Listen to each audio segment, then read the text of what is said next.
That day was also completely ordinary. The sun was already setting behind the mountains, and as usual the young man heard shouts behind him why he was here to trade and what he had forgotten here. Another day of contempt and persecution for the fact that an orphan with a birthmark was just selling rice cakes on the edge of the trader's road. Not only did he have a disfigured face, but his behavior was disgusting to his parents, and he did not have a young man sitting next to his disfigured shop. They shouted at him that because of people like him other traders do not have a job. They beat him for no reason. He did not have an iota of happiness. But suddenly in the distance the young man saw something incredibly beautiful and something golden. He was frightened by the surprise, but curiosity prevailed. The young man was kneeling in tattered clothes next to the golden object, looking intently at it while the sun was already reaching the mountains behind. The young man looked forward with a sad and serious expression, his eyes reflecting off the golden object in front of him. He inquired. He didn't know who had it. It looked flawless and was lying on the ground, slightly tilted to its side, its golden surface glistening in the dim sunlight. Some time past the moon had clearly risen and showed off its brightness in front of the inhabitants of a small town, but the young man was still curious about what it was and what it was used for. He put the object on the table and looked at it carefully.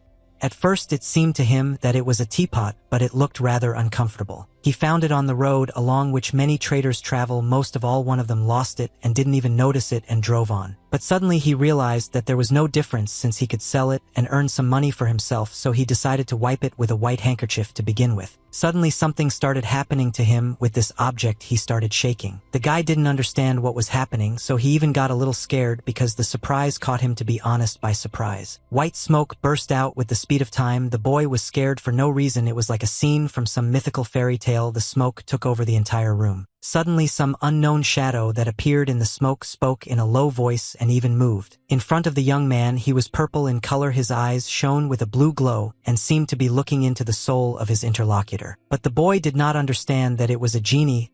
He thought that a monster was in front of him. He shouted and could not look away from this monster. But the genie immediately made it clear that he was not a monster, but rather the well-known genie from the golden lamp. The genie asked his master what his name was, and he was confused and answered that his name was Kwok Jong. The young man still could not believe that he single-handedly freed the genie from the lamp. Jean laughed and said that he has a good name. The boy, not moving away from the shock, asked if Jean really called him his master. Jean confirmed that he was indeed his master because he freed him from the lamp by giving him freedom. He announced that now he can grant 3 of the boy's wishes. No matter how shocked, a smile immediately appeared on his face.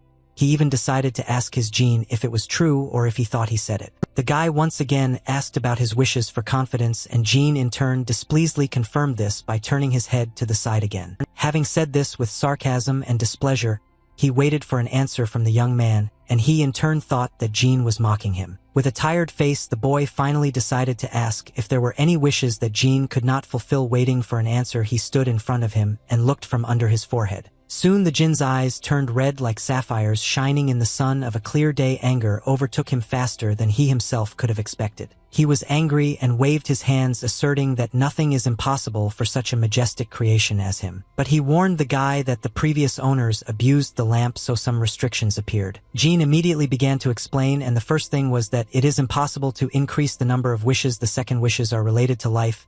He could not fulfill them, but the guy did not really understand the point about life, so he asked to tell. He began to explain that murder, birth, creation, or resurrection were of course impossible.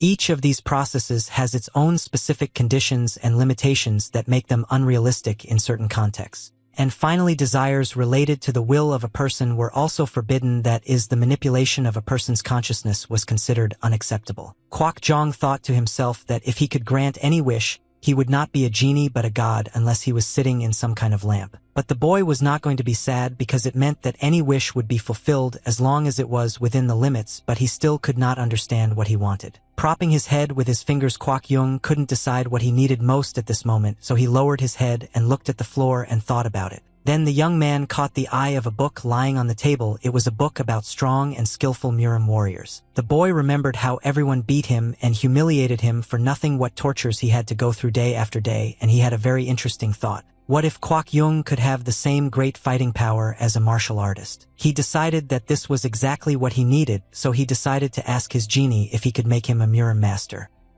Here he was already doubting whether it would be difficult for him, but Genie interrupted him with his laughter and confirmed that of course he could fulfill such a simple wish. Kwok Yung was so happy that he couldn't believe his ears, so he couldn't stop himself from asking Jean the same thing. Jean, with a smile on his face, spread his arms in different directions and confirmed that he could fulfill such a wish without any problems. Suddenly, white smoke exploded again, so he did not understand what had happened. Kwok Yung was confused because he didn't even have time to understand where his Jean went, because after the white smoke the room became empty again, so he was left alone again, and there was a golden lamp on the table. Suddenly white smoke appeared again, scaring the boy. Jean appeared again, and said that he would not be able to fulfill his wish. The young man seemed to be upset, and as if angry he began to shout at him that he disappeared and now returned, and says that he cannot fulfill his wish, which fits all the points that Jean announced earlier. Jean checked out a place called Murim and came back. He had to know what the boy wanted before he could do what he wanted. He began to explain that Murim is the one he knows that something happened to him. All the warriors they knew became real monsters who became superhuman. Contorting his face, he admitted that this desire was beyond his strength and perhaps he could die for this desire. After explaining this, he calmly spread his hands in different directions. Kwok Yung was stunned by what he heard. He was sorry, but after he saw those people everything turned in his head. Then he asked him to wait. He needed to put his thoughts in order. The young man shouted for him to stop, then asked him to listen to another wish, and only then he asked if he could really leave so easily. A candle standing on the table on a golden candlestick shed light on the whole room until during the conversation they almost came to an agreement that Kwok Chun needed money. It was not just coins, all silver, gold, silk, jewels, and all these treasures he had to put in a cave on the side of a steep mountain, so that only Kwok Yung knew where they were, and no one else could find them. Jean was pleasantly surprised that this was such a detailed wish, so his eyes lit up even brighter, but the boy decided to immediately add his second wish. Kwok Yung thought that he wanted a healthy body height, 183 strong muscles and bones. Jean, surprised, replied that it was simple. With one movement of his hand, Jean quickly fulfilled his wish, turning an ordinary loser into a real model. The young man could not believe that it was really him.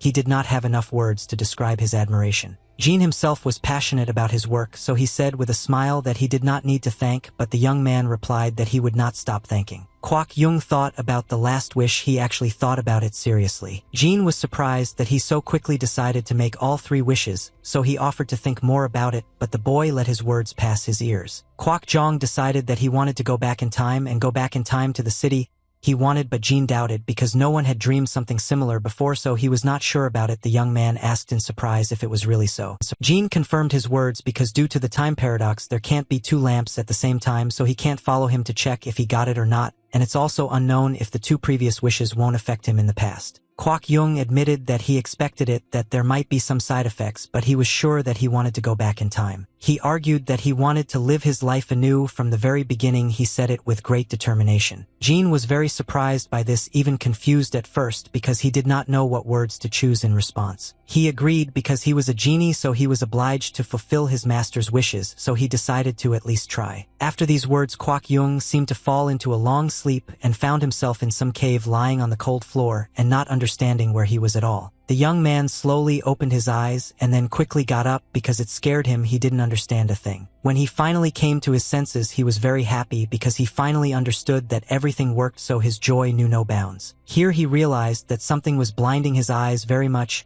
He could not understand what was in front of him, so he had to force himself to look at this glow in front of him. Was his gold. These were incredible treasures that were all his. There were more treasures than in the whole world, and all of them belonged to Kwok Yung alone. He looked at his reflection in the mirror and realized that he had healthy and strong legs, perfect clean skin, and a beautiful body. He could not believe his own eyes that this young man whom he sees in front of him is him, and not someone else. This is what he could only dream about. It even seemed to him that he had become younger than his age, so he could not tear himself away from his reflection. He really could not believe that all his wishes had come true. He was happy because now he could proceed to the implementation of his plans. He saw the sunset where the rays shone through the clouds, illuminating the sky with delicate shades of yellow, purple, and blue colors. It was a small town of Wonkan in Danbon province where the locals knew every corner and every neighbor like the back of their hand. Suddenly Kwok Jong heard unfamiliar voices coming from the Munri exchange. With small steps along the old stone road, he began to approach that institution because curiosity took over. It flashed through his mind that he invested all the money he took with him, with the exception of a few 30 coins. Now he had to find suitable clothes and start learning martial arts, but plunging deeper and deeper into his thoughts, he did not notice that all the local residents were looking at him with incomprehension. All the people thought that he was from a rich family and that he had an incredible appearance, which was the case, and the owner knew it. He understood that he was truly an incredibly rare beauty, such that one comes across extremely rarely. The attention to him was over the top. But for a moment he remembered how he had been treated by strangers before, about such a treatment, as if he could only dream of an ancient god of beauty. But he emerged from his memories and realized that now the situation has changed drastically, that now with such a face, he could not help but attract the attention of strangers. Even in his silk fabrics, the decision was made that appearance and money are the best things in the world. As he walked, he saw a board on the house with a strange inscription. When he got closer, he realized that something about the soldiers of the holy people was written there. But he only later understood which soldiers it was about, and the young guy who was sweeping the yard near this board of course paid attention to the handsome man who was walking in his direction. The young man covered his mouth with his hand in surprise. He did not even hear the question. Kwok Jong asked if this is where the holy dragon warriors are trained, but he didn't hear anything, so he just looked in his direction again. Without taking his eyes off the beautiful stranger, he asked what business this handsome man had come for. With clear and innocent eyes and a smile on his face, he replied that he had come here to make a request. He watched the chairman's office. It was a traditional building with a wooden door next to a tree, sunlight shining on the roof, creating a warm atmosphere. He observed 5 people in a room where they were standing around a large round table. 1 man was sitting, the rest were standing next to each other. In the room there were scrolls and a stand for them. The conversation began like any other. Saint Dragon Head Jo Hong asked if Kwok Yung really wanted to join them while the conversation was getting serious. Kwok Jong thought that there was no need to immediately give a positive answer to the question, so he decided that he would simply repeat that he just wanted to submit a request. Jo Hong asked him in disbelief what exactly he wanted to do. He wanted to know what kind of martial arts they had and what methods they taught there. He also asked whether it is really possible to hide his identity in secret for personal reasons. But Jo Hong immediately raised a counter-question: why exactly did he need all this training? After a few minutes of misunderstandings, he decided to embellish his story a little, because no one would even want to hear about the real story, because few people believe in the existence of the genie. He could not tell which family he belonged to, but all his ancestors served as high-ranking officials in the imperial palace, so the descendants of the family had to study. This story was about how he ran away from home and was interested in martial arts, but not academic knowledge at all. It was a kind of big jar with the stories of the Murim book that was sold in the bazaar. But his eloquence turned out to be much better than he thought, so he asked them with confidence and persistence, hoping that his words would have the desired effect. They admired and sympathized as if they had heard some great story, so they understood everything, grasping the depth of his words and the sincerity of his emotions. Of course, he didn't ask for it empty-handed, so he reached into his pocket for his gold coins. The gold coin shone as if it had just been minted from pure gold. The men looked at him with incomprehension, not knowing what words to choose. Kwok Yung warned that they shouldn't thank him too much when Jo Hong interrupted him. He asked to be treated the same as the others and to allow him to focus only on training. He understood him and promised to make sure that he could concentrate only on training without worries. Throwing in 2 more gold coins, he asked that only the 4 people present here know this story. The old man's eyes became round like the pennies that Kwok Jong threw on his table, and assured him not to doubt his kindness and honesty. He was happy that his new life had begun, so he could not control his emotions. The road awaited him was not an easy one, literally and figuratively, because there were a million steps ahead of him. Contrary to expectations as to why he could learn this complex dragon technique at once, he constantly repeated the basic training. How long he had to do these basic trainings he didn't know yet, but it was already not much, not less than 3 months. A man ahead of him on the stairs called out to him. It was the dragon rider Quan Man Gun. He asked how long he was going to stay there. Kwok Jong thought that he looked very much like a rat with muscles. Laughing, he promised that he would run to him. He couldn't figure out when he would finally start learning martial arts because it was taking so long. So he spent a year just doing basic training. He began to think about quitting everything and start doing something else, but suddenly he heard his name. Quan Man Gun asked him to follow him faster. They reached a large training ground on top of a mountain. It was really huge and surrounded by many trees. He still couldn't understand what Quan Man Gun wanted from him, but based on his posture in which he was standing, it was something serious. Therefore, he came to the conclusion that this is how he would be expelled, and this prompted him to think about the future. A year ago, when his mentor asked him to study Kwok Chong's martial arts, he refused because he grew up in hothouse conditions and such people usually gave up halfway. Kwok Yung really wanted it to be be true, but there was always a but. But it wasn't negative, so he praised him. Kwak Yung was very patient and very well behaved. Therefore, from the next day, he officially promised that he would be involved in his training. There was no limit to the joy in Quack Brown. He didn't even try to hide it, so his smile shone all over his face. But he warned that it will be much more difficult than then, so training will also include sparring. With confidence in his eyes, as if he knew the answer in advance, he asked if Kwak Yung was really ready for all this. And so it was. He was definitely ready for this. He had an endless monologue in his head. Finally, he could start studying martial arts. The day will come when he will become a Murim master. A year of full training has passed. On the roof of the village, wooden houses with pitched roofs glistened at night. The soft light of the lamps illuminated the large gate, creating a mysterious mood. Lying on his bed, Kwak Jong realized how much his muscles hurt. He was very happy that he was being taught, but a whole year has passed and Dan Jong's inner strength is not growing. A voice pulled him out of his thoughts, so he opened his eyes with a displeased face. The man entered his room and sat on the edge of his bed. Kwak Yung got up, and the man told him that he would soon have a match and asked how he was feeling about it. But he didn't even move. He answered briefly, and clearly he was not in any mood at that time, especially for a duel. But the man was so surprised that he even asked again. He admitted that he heard the conversation of his teacher about his rival. He said it without much enthusiasm. His rival's name was San Jotan. He was taught by the third senior Kwak Jong. He did not understand who it was, so he decided to ask again who it was. He was waiting for details. The man began to go into details. His opponent was from the Valley of Death.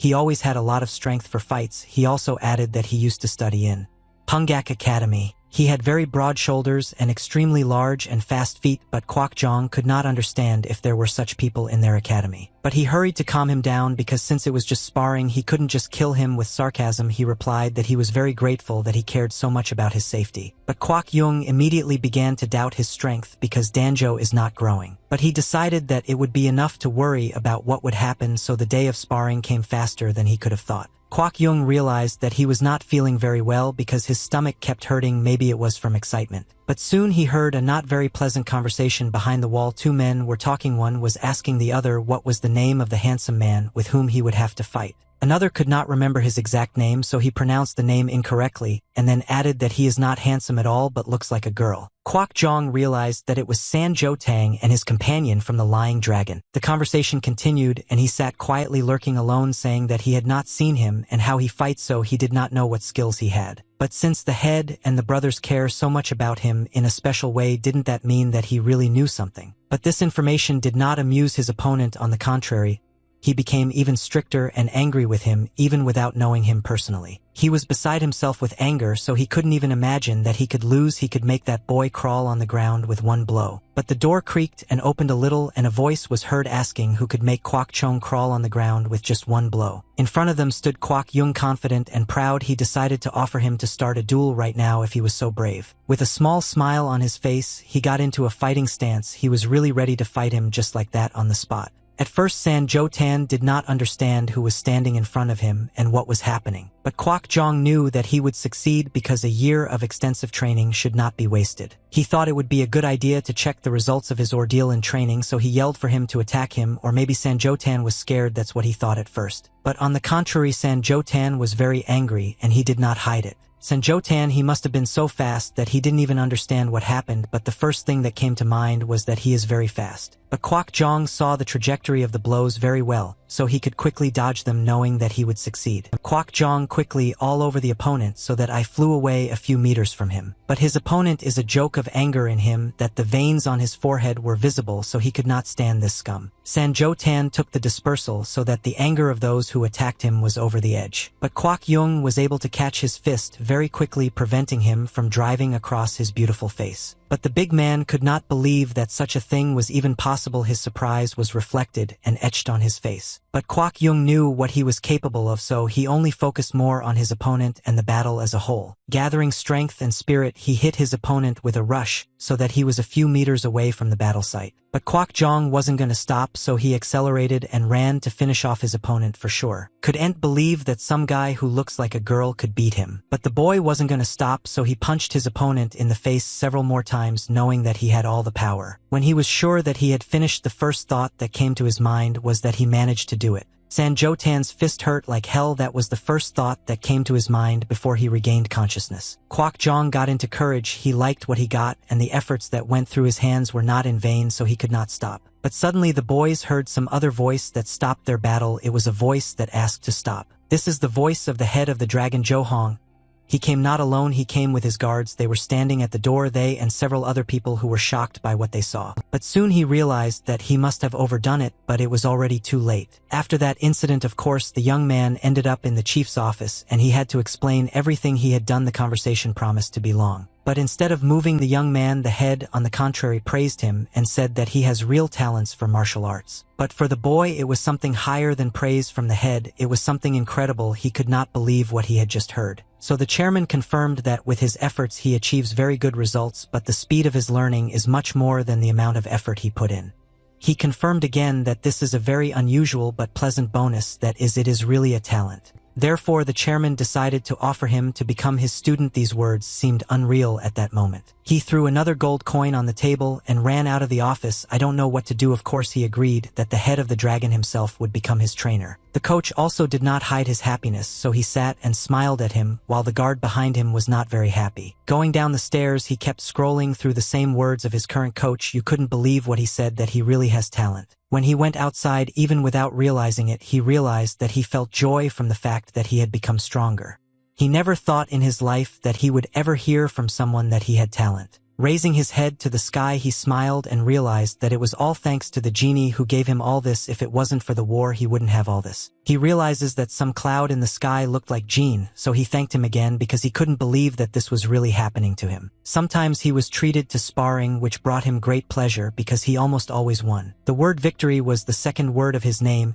He realized that after the victory over his first opponent, he still had no worthy opponents. He was so engrossed in training that he didn't even notice that he had turned 15. Time for him passed extremely quickly. In all these years, he never lost. He became the best among the warriors of the sacred dragon. Then he thought that he had everything, so it was until now one interesting day did not come. It was another ordinary day in the dormitory. He calmly visited their academy without worrying about any little things. Soon he heard a woman's voice calling him. He didn't even understand at first until he turned around. When the young man returned to the girl, he saw a small girl who asked him if he had seen whether the Academy of the Warriors of the Holy Dragon was located here. She looked charming. She had red hair that did not reach her shoulders, and they also had charming clothes that immediately caught the young man's eye. He didn't understand what was going on. He saw this girl for the first time, and she was already addressing him.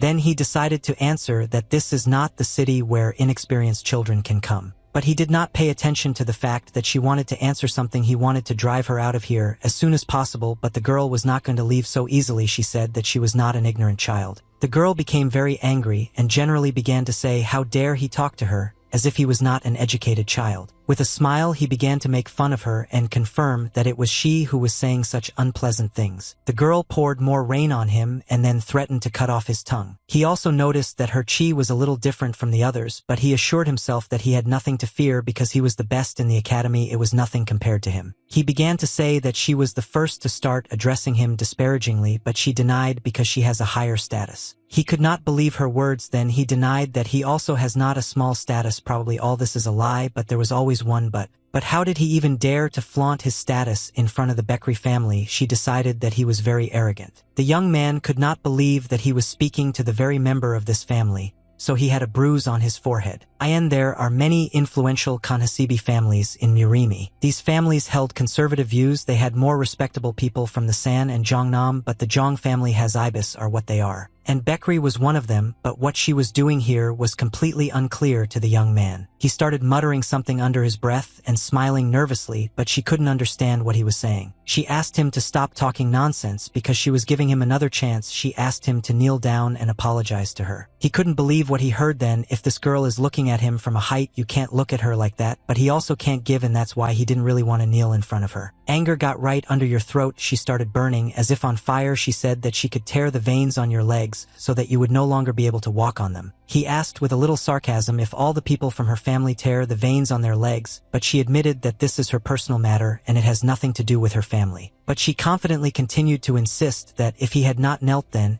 he would have regretted it all his life. But the young man realized that he had nothing left but to start fighting with him, so he took a fighting stance. But soon someone hit him on the head, and it was not this girl at all, it was his teacher who appeared soon and started shouting at him what he was doing. But suddenly the girl was called by some other voice that was unfamiliar to no one. Another guy appeared on the horizon. He had blue eyes and the same color hair, which was tied in a high ponytail.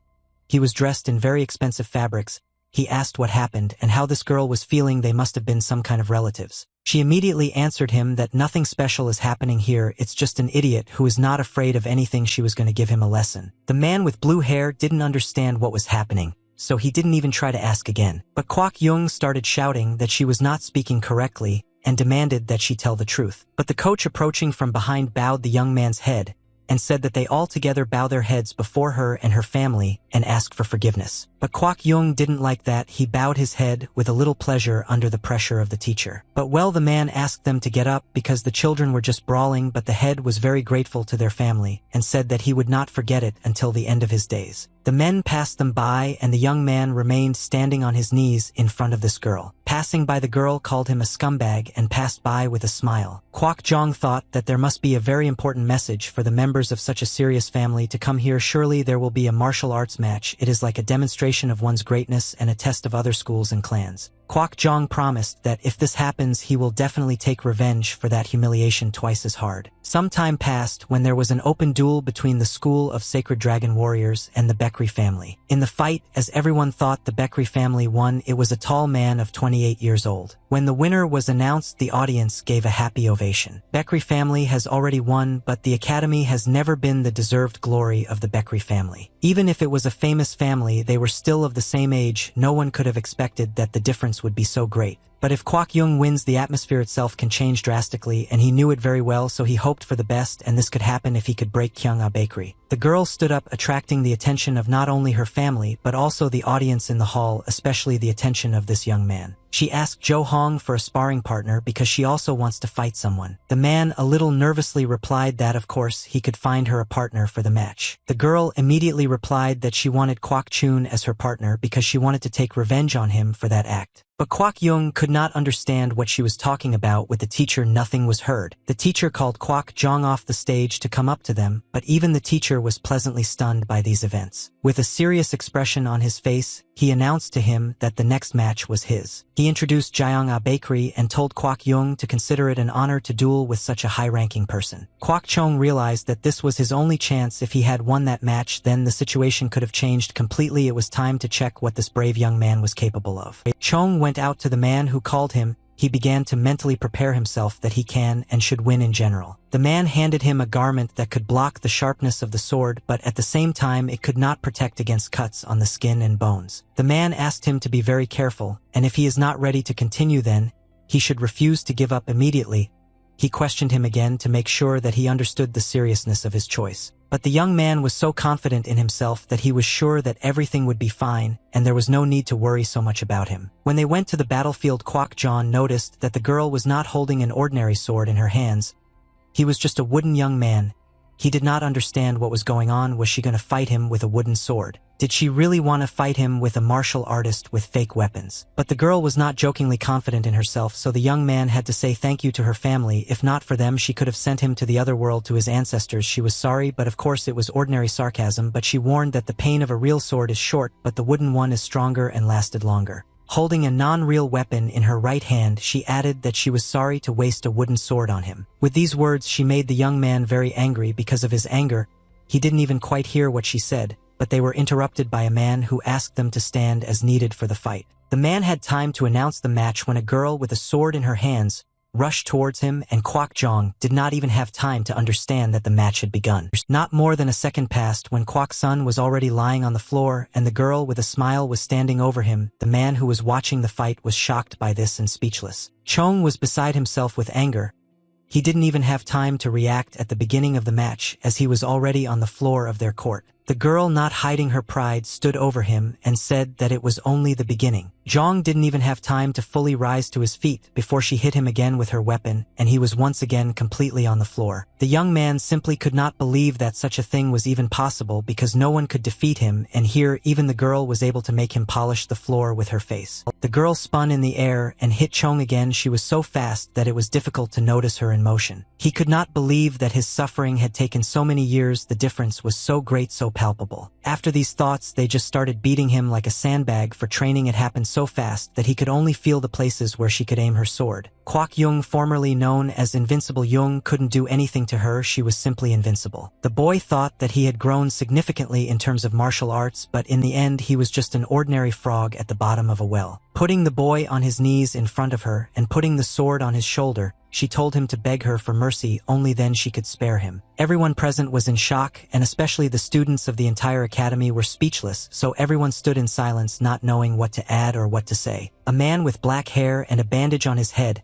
He looked serious and tense. There was a drop of sweat on his face. He was looking forward, as if he was concentrating on the fight field. But Kwok Yung took her sword by the imaginary blade with his hand and threw it off his shoulders. With wounds and sweat on his face, he looked into her eyes and rudely replied that he was not going to give up. This made her very angry, so she directly replied that he was a real bully if he wasn't going to surrender. She, with anger in her eyes, directly wished him dead, knowing what she could do to him. Jian punched Kwok Yung in the face with all the strength she had accumulated under her skin. She was actually ready to kill him. He was brutally shattered. His pride and belief in his personal power shattered like a house of cards, leaving not a trace of them. 10 days have passed since that time. Kwok Yung was lying in his room on the bed and could not understand where he was, but then he understood only that he had lost. But suddenly he heard some rustling outside the door of his room, so he decided to get out of bed. He opened the door and asked if anyone was there.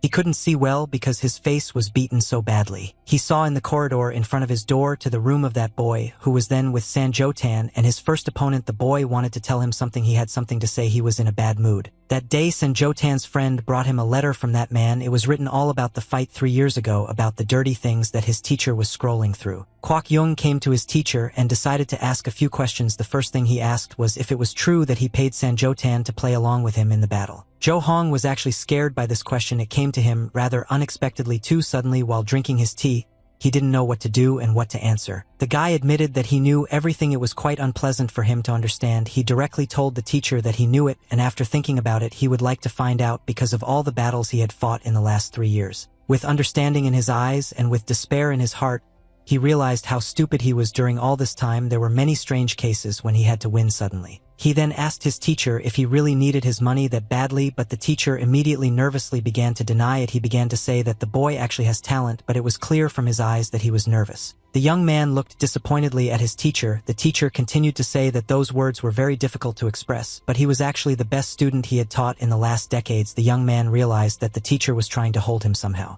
Kwok Yung listened to him with a very displeased face. He understood that most of the time the teacher lied to him, but the teacher kept saying that he always took care of him, and he thought that he really wasn't wrong about him. He was still the best student in the history of the school. The teacher kept saying that, but the young man knew that all this was for his money. I'm so nervous. The boy squeezed his pants very hard with the cloth because he couldn't hold back his anger at the teacher, but the teacher began to justify himself that he was speaking absolutely honestly, but the young man didn't hear him then. The boy no longer heard the words of his teacher, who very nervously tried to explain something to him. He did not even want to be there because his greed for money reached the point that he could not endure it anymore. Bowing his head down, the young man answered very sadly that he wanted to leave, so he did not stay in the same room with his teacher for more than a minute. Kwok Yung was sitting on the same bench as Kwang Man. They talked about everything, but at one point the guy decided to ask if he also knew everything. He didn't know what to answer, so he kept silent at first. Then he broke the silence and answered that he also knew everything then, and then apologized. Kwok Jong decided that he must apologize first to him and then to everyone else, but the man replied that there is no need to apologize to him, but it is necessary to talk to others. Let them not show outwardly, but there are many traumatized among them. The boy decided to ask his mentor if he also knows who his teacher really is. He confirmed that he actually knows better than him, but the young man wondered why he didn't go then. The man admitted that the head wanted to leave the school, but there was a condition that they would give him a share of the profit. The young man was very surprised by these words. The man then admitted that he was thinking of giving it up. But Quan Man, he said that a teacher is a teacher. How could he leave this person who was his mentor and just leave? He said this with a smile and obvious pride. And to make it more interesting, he wanted to enlarge the school, make it better. He even wanted to go beyond the borders of Danbon province. He also admitted that without money and without support, a city where everyone will have the same conditions for education. Then the young men laughed merrily. The young man said that this man was actually a telepen. He also laughed and even confirmed it. Then the smile disappeared from the young man's face. He decided to ask what the man was going to do next. He thought that he would leave this school. When the young man asked the man if he had anywhere to go, he answered that there was. Then he asked if there was anywhere for him to go, but he had not yet decided what he would do next. Meanwhile, the sun was shining like on the best summer day. Then the young man got up and left. When he entered the courtyard of the academy, he saw a boy. That boy had his back turned to him, so he quietly called to him. That boy, with a bandage on his forehead and sad, tired eyes, looked at him with a questioning expression on his face. John awkwardly asked this young man if Guageman was here, while this young man listened intently while working with a large iron hammer. Kwok Jong thought to himself that the instructor was telling him that they really teach martial arts here, but the voice of his interlocutor pulled him out of his thoughts and said that they make covers. He thought in his mind, who is this man standing in front of him? Then he asked him if he was alone here. This man with a blue bandage on his forehead immediately answered that no, he is not here alone, he is here with his teacher. But the young man did not understand with which other teacher. How can a teacher be here if they are making lids for pots? Chong decided to ask him again if he actually needed a mentor for this, and he replied that of course he didn't. The young man with a bandage answered that he was studying martial arts with his teacher. Chong in turn thought that how could this be so? John was a little sad. He even lowered his eyes and head, slowly exhaling, and asked if it was Guagegon. Then the young man with the bandage said no and asked him if it was a martial art. He looked quite funny. The young man began to get very angry with anger. He even closed his eyes. You didn't know what to answer so as not to call this boy names. Zhang was very angry. He mentally wanted to send this boy, but still he held back. But suddenly the door opened and a man appeared. He asked who was talking there. The boys turned to him. Chong even had hope in his eyes, but the man with the bandage turned around, not understanding anything at all. In front of them stood a man with shoulder-length gray hair, with a beard and mustache, broad eyebrows, and a bandage on his forehead. He was also dressed in a brown robe and gray pants. Chong immediately introduced himself. He gave his first and last name and asked if they teach the martial art of cover here. The young man already began to doubt and worry. He asked again, and the old man finally answered that this is how this art is taught here. The old man immediately began to quickly turn his head in different directions and look for a sign. He began to worry because he could not find it. Sadness began to show on his face until suddenly he found it. The young man began to tell that he happened to hear about a martial art called Guagegon, which had a base on the lid of a pot. It had a base on protection. Being at the height of its popularity, it was practiced by the best masters in the world. It was a real martial art. It was in no way inferior to the stability of God himself. Correcting his sign, the old man was very surprised that this young man knew so much about this martial art. With excitement on his face, the young man asked if he could learn this art from him. The old man with a calm face asked if he really wanted to. With a kind face, the old man left and said that it just doesn't happen in this world, and the young man with a blue armband, with whom Chong had been talking from the very beginning, was very happy. The happiness was reflected in his face.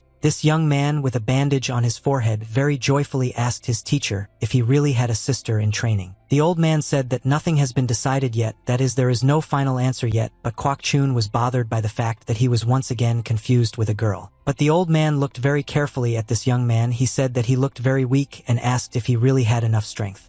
At first Chong did not understand what he was talking about. The old man added that the school leaves much to be desired. Therefore the old man replied that he should have made lids for pots, and then he would be able to study at his school.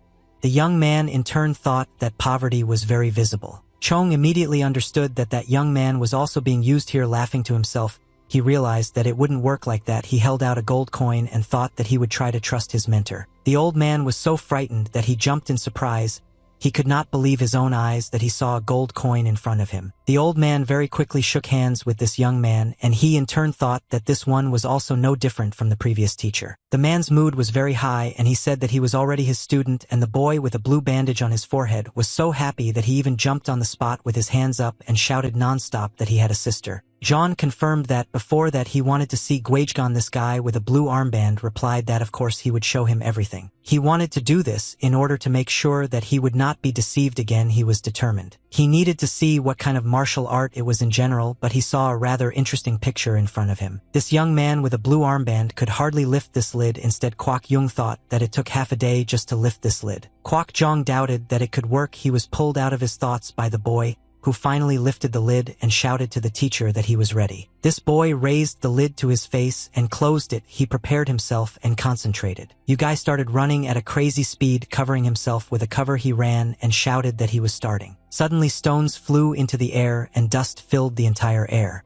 John stood in shock with his mouth wide open. At the same place where the guy with a blue bandage and a cap in his hands was standing, a huge crater appeared around him, as if a meteorite had fallen on that place. The young man raised his hand and shouted that because he was watching he was nervous and could not show all his strength, but in fact he could do more. The old man leaned over to the young man and whispered that it was a real martial art. The old man asked him if he would try to learn this martial art, and they shook hands again. Kwak Jong bent down to the teacher and asked him to take care of him. In this way he expressed all his respect for him. Suddenly he remembered Ms. Kyung A bakery and realized that once he honed his skills he would be able to defeat her. For 3 months he repeated only the basic training, which was no different from the last school. He couldn't believe that he was starting all over again. Jong ran with these caps and trained very well because the teacher told him that his muscles and bones were very bad. But he realized that fortunately this difficult training helped him a lot in the empty dungeon.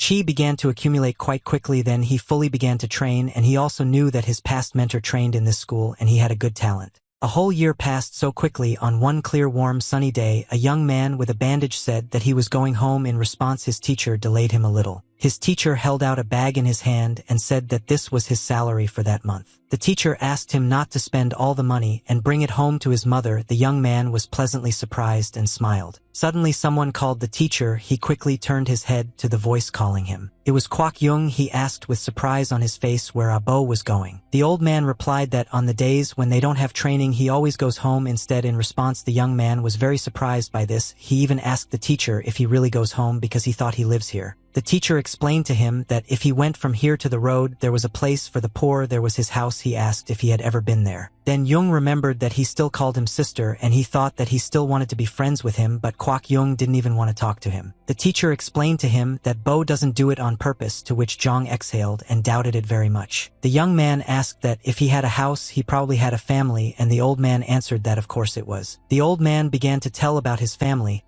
He had a mother who was left alone with her children, 6 brothers and 6 sisters. His next brother was Yun Bo. At the age of 20.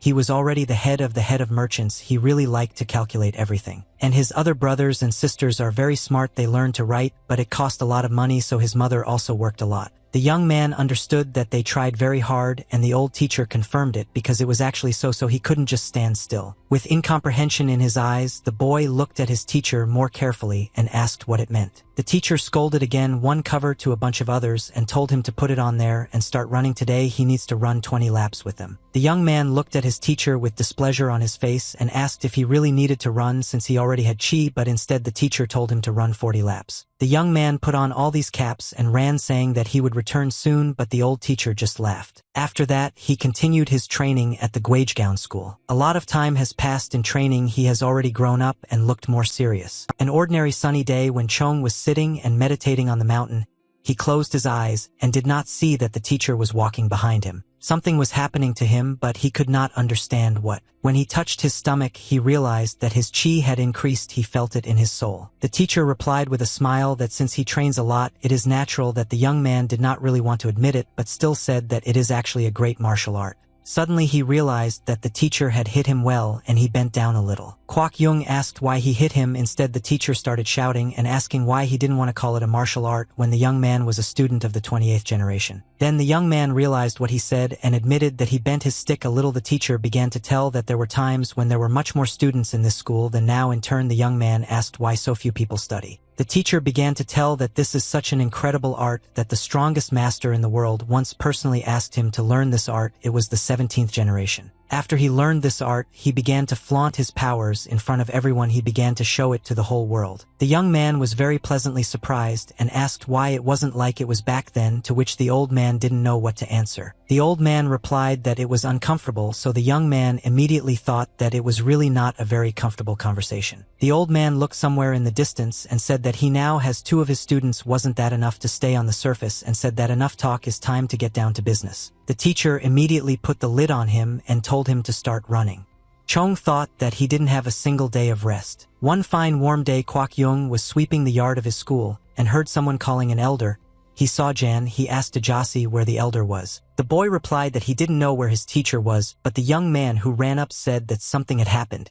Chong didn't understand what had happened. He replied that his partner was in mortal danger. Chong was very surprised by this, and he was also very scared for him. The young man was very sad. Why such trouble always happens when his teacher is not there. He rushed to look for the teacher. With all his might, he ran as fast as he could. He looked all around the lake and did not see anyone. He could not understand where to go, but he seemed to see him here. But suddenly the young man saw a lot of people in the distance. Something was definitely happening there. When he came a little closer and looked closely, he was very surprised to see the picture in front of him. It was that girl with red hair. She hit the ground so hard that the same crater that his partner had when he first showed him a new martial art. Because he could barely stand on his feet, they helped him to stand. When the young man saw this girl, he realized that this face he saw was Jayane Bekri. She answered that she thought he was an ordinary telepunk, but it was clear that he was studying martial arts somewhere. Because he was very angry, he started running and screaming so that the girl would not touch his brother. She said that his brother just needed to follow her quietly, but the problem was not his brother at all. She asked him to look at what he had done to the soldiers of her family. She said that he should now be punished. He started shouting at her to take only him and not touch his younger brothers because they are very kind. Instead, she said that he is a real fool and asked to follow her voluntarily. If they continued to disturb her, they would all die together. She asked Bo to convince her not-so-clever brother because she also didn't want to show her worst side. Because he had already begun to get very angry and go to meet her, he started shouting and asking if it wouldn't be enough for her to just take him himself, but the brother who was holding him by his side started shouting that it would be better for him to go himself. His brother began to deny that the forest was none of his business, but his elder brother said that he had to protect his younger brothers, and he was that younger brother. He said that even though he was stupid, he knew it because that's what people said. Instead, this girl said that if someone from her family takes someone away, they must die or they will be silent until death. He began to deny that his brother is very smart. He will not be able to become stupid. She calmly and with an unmoved face said that he did not understand the words and ordered to take his brother away. The boys were speechless. They didn't even know what to answer. The shock was reflected on their faces. Their faces even turned white from this uncontrollable shock. His younger brothers and sisters began to cry and call for help. She warned with a calm face that if they continued to deny everything, the whole family could suffer greatly. She ordered that both brothers be tied up if they started talking to the younger brothers again, and the sister was chopped off in the head. Why did the guards agree? Soon a deep voice rang out, causing this girl and Bo to turn to the side at the same time. John stood in all his glory. He ordered to stop it with a serious face. The girl could not understand who this young man was, to which he answered with a question asking if she did not recognize him. She got very angry and started shouting why should she know some poor person. When she noticed a pot lid on him, she realized that they were from the same gang. But he again ordered it to stop with a serious face. Suddenly the girl remembered how she knew him. She understood that he was a dragon warrior. Then she politely asked if he was still going where he didn't need to. He probably had no brains at all. She said this with all her confidence. When he replied that his friend was in trouble, he couldn't help but she laughed out loud in response. Not only she laughed, but other people, and especially her guards. She said that how could he then exchange the school of great dragon warriors for the martial art of covers? She was so surprised at his body that she beat him very badly. This is what probably prompted him to learn new martial arts. Chong stood quite confidently, and then he realized that he still lacked the strength to take revenge. Spreading her hands on both sides, she ordered to free his companion and his younger brothers and sisters. She said then why would she do that? He gave a short and clear answer to her question because it all depended on the lives of ordinary people like him and everyone else. He just prayed about it.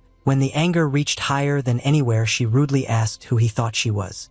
She was not delighted that she had such an opportunity to come to this hole in the morning. Then she ordered to tie them up. Her servants were shocked, but of course agreed to do it because they had no other choice, and she turned around and left at a very fast pace. But soon she did not understand what was happening. What noise she heard behind her, when she turned around she saw a picture that she did not really want to see. When she turned and came back to the place, she understood when she saw that all the servants were lying on the floor unconscious. Then her eyes fell on Kwak Yung. He was looking at her from behind his cover and asked what she could do next. She became even more angry with anger in her eyes. She asked him if he was at all himself. Kwak Jong could not understand what was happening to his body.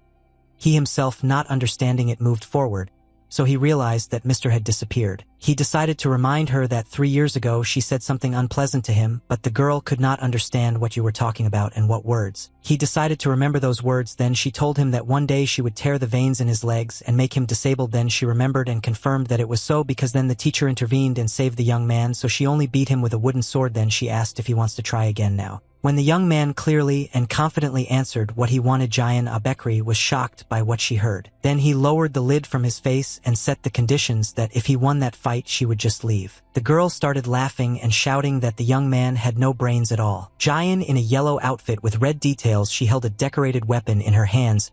Her hand was stretched forward, showing a beautiful sword with golden elements and a red stone. Then she sharply drew her sword forward, pointed the sharp blade at the young man, and agreed to the conditions he set before her. The young man repeated the conditions once more to make sure and asked her to keep her word. The girl put the blade parallel to the floor, and then with a slight smile on her face said that her family always keeps their word, but she didn't have time to finish. Then the girl spun around so much that she was almost invisible. Kwak Jong was so surprised by this that he couldn't even react again. He stood there in shock. Then he realized that he was hit very hard with a sword. The girl gained so much strength that it was difficult for him not to be surprised. At the time when he was falling and he realized that there is still such a big difference between them, she still remains stronger than him. Then he realized that after all the difference between them became even greater, and this is all after many years of training. The difference was still very noticeable. As he fell again, he understood that they were so different, and when he fell he could no longer get up. He realized that he had lost again and mentally asked his friend for forgiveness. 2 Sundays have already passed. The candle stood on the table, covering the room with warm light. The young man was lying on his bed and just looking at the ceiling. The teacher was very worried and was sitting next to him on the bed. When he realized that the young man had regained consciousness, he quickly stood up and nervously looked at him. The teacher's relief fell on his shoulders.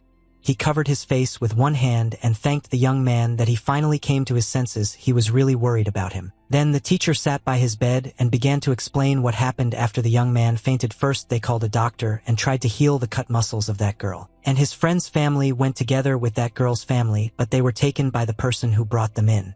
It was Gu Bayak from Mecca Inha from Chongnam province. And the Cree family would have already crossed all borders from their greed between Wasan and Chonam. Start relations heat up. It would not have been possible to win them by force because they put pressure on them. We used the financial power of merchants, and that's how it all turned out. Then after the 2 clans became aware of this, their family head personally bowed and apologized to elders Wasan and Chonam and officially declared that he would no longer put any pressure on the merchants. Then the teacher decided that he needed to apologize. He did it, but the young man did not understand why he was apologizing. The teacher admitted that the young man's body was too weak from the very beginning to study these martial arts, but the teacher craved it. He wanted gold. The young man again realized that he had fallen on the same hook. The teacher continued to tell when he began to study martial arts, he did not want to stop him. Then the teacher sat and cried, begging him for forgiveness for everything that happened to the young man. He admitted that it was completely his fault. But then the young man calmly said that he had nothing to apologize for. He already had some problems with this girl. If the teacher had not accepted him, then he would have gone to study in another city. Besides, he could not learn a decent enough martial art from that teacher. After all, the young man said that it was a great luck that he met you and his friend. The teacher was very pleased to hear this. His tears stopped for a moment and he turned his head to the young man. Kwak Yung couldn't tell if he thought he was crying or if the teacher was actually crying. The boy had a slight smile. He touched the teacher's shoulder and told him not to worry, so much his muscles would settle and it would be possible to start training again. The teacher, with a smile on his face, began to wipe the tears from his cheek and confirmed that of course it would be possible to start the training again. But then a rather interesting thought came to the young man's head. He had completely forgotten about it, but he could return to the past. Then he would be able to meet that genie again, so he decided that as soon as his body recovered, he would find that genie and remember his wish. Therefore, with a slight smile on his face, he realized that it was too early for him to give up. Not all was lost. When he came up with his plan better and better, he understood what exactly to implement it. It took him about 1 full year to completely heal his body. Although sometimes they could not find a common language with the teacher, they sometimes argued, but in the end they still got along well. Then he thought that if he had a family it would be the same. His mentor said that he had such bad control over his body and revealed the secret of one magical method. Thanks to that method, he would be able to discover additional inner powers. Then the young man packed his bag, and in the past tense, he met Gina. The teacher doubted whether he would really go alone, but he confirmed that he really wanted to return to his family. The teacher began to press for pity and said that he would be able to take care of the young man, but the young man did not understand and asked if the old man needed money again. With a smile on his face, he said that the amount of money he left could be enough for the rest of their lives, but the teacher with a serious expression on his face said that it was not the time for jokes and offered to go with him. The young man was very surprised by this. When he raised his head and looked at the teacher, he again saw tears welling up in his eyes. The young man understood that now was really not the time for jokes and took his teacher's hand and squeezed it tightly. John said he needed to do something, but he didn't finish. He just asked his teacher to trust him and let him go. The teacher exhaled heavily. The teacher agreed and said that it would be really hard for him to stop him, so he shook hands in return and left. When the young man left, he gained strength and courage. He realized that there was no chance of losing. He almost managed to calm the teacher and leave. After some time, he returned to the city where he found the genie lamp. Kwok Jong stood on the horizon in front of the city, and the sun, which was setting behind the clouds and mountains, shone with a golden glow. 2 birds were flying in the evening sky where the clouds shone with gold and pink hues under the rays of the setting sun above the horizon. At that time Chong had already entered the city. He realized that the city had not changed at all. He wondered if the locals would remember him. But he knew that if he was remembered, then, according to the rules, he would no longer be able to make a wish, but on the other hand, there was some advantage if he was not remembered. As he walked down the street, he was bathed by the warm sun that was setting behind the horizon. He realized that he might have a chance, but there was something that did not give him peace. Suddenly he realized that it was very strange because he did not see the lamp that he was supposed to find on the way. He remembered that then he actually found the lamp where he was standing then, and the time was also right at that time of day he found the lamp. Suddenly he felt a shock that something was wrong, something had changed, but he did not understand what. Soon the young man began to worry a lot. He realized that this was not going to happen. Clearly something was wrong here. He could not understand what the merchants were doing there at that time. But suddenly he saw a lamp lying on the floor, almost golden in the setting sun. The dark entrance to the cave was hidden among rocks and thick vegetation, where pale light penetrated through the leaves and illuminated the path dotted with small fireflies. It was in that cave that the young man rubbed this thing again, and a genie appeared from the lamp. The whole cave was enveloped in white smoke, and the genie's laughter echoed. Jin's eyes shone with a blue glow again. The smoke enveloped him completely. He told him to make any 3 wishes, and he could easily fulfill them. The young man was very happy because he knew that he was holding luck by the tail. Jin waited with a smile for orders from his new master. But suddenly the young man realized that Jin had a rather strange reaction. He did not understand what had happened. The guy immediately thought that he realized that he had returned to the past using a wish. In the end, it was impossible to think of anything else. When he looked around, he thought that Jean noticed all the treasures that were in this cave. Then he remembered how stupid he was to remember these treasures in this particular cave. But suddenly Jin's face changed. He became stricter, pointing his finger at the young man. He began to understand. He began to understand that he must be very rich. Relief fell from the young man's shoulders like a 1,000-year burden. Rubbing the back of his head, Jean said that if he could give such wealth, he would have to put in a lot of effort. Then he added that this also did not mean that he would no longer be hungry for money, but the young man thought that for the first time he should pretend that he was seeing him for the first time in his life. After that, he did the same as he did once on the day when they first met. He listened to all the rules according to which you need to make a wish. Then the young man was ready to make his wish. Jean stood and listened attentively to what he wanted. As soon as the boy started to open his mouth to make a wish, Jean stopped him. He warned the boy that he needed to think about the wish very well. It was the only chance to make a wish. But the young man, with a smile on his face, insisted that he should not worry about any little things. He already knew exactly what he wanted. Jean scratched his head a little awkwardly with his hand and awkwardly asked if he was sure, then asked what his wish was. The young man began to make his first wish. It was a wish to have a talent for martial arts. He wanted to be the most talented, a talent that was given to him by the heavens themselves. But at first the genie did not understand how it was, so he asked his master. As soon as the young man began to explain with a serious expression on his face, he interrupted him. With a smile on his face, he warned the young man not to tell him anything, as he was an all-powerful genie. He could get any information himself. Laughing, he got down to business. He asked the young man to wait for 1 second and seemed to disappear in a cloud of smoke.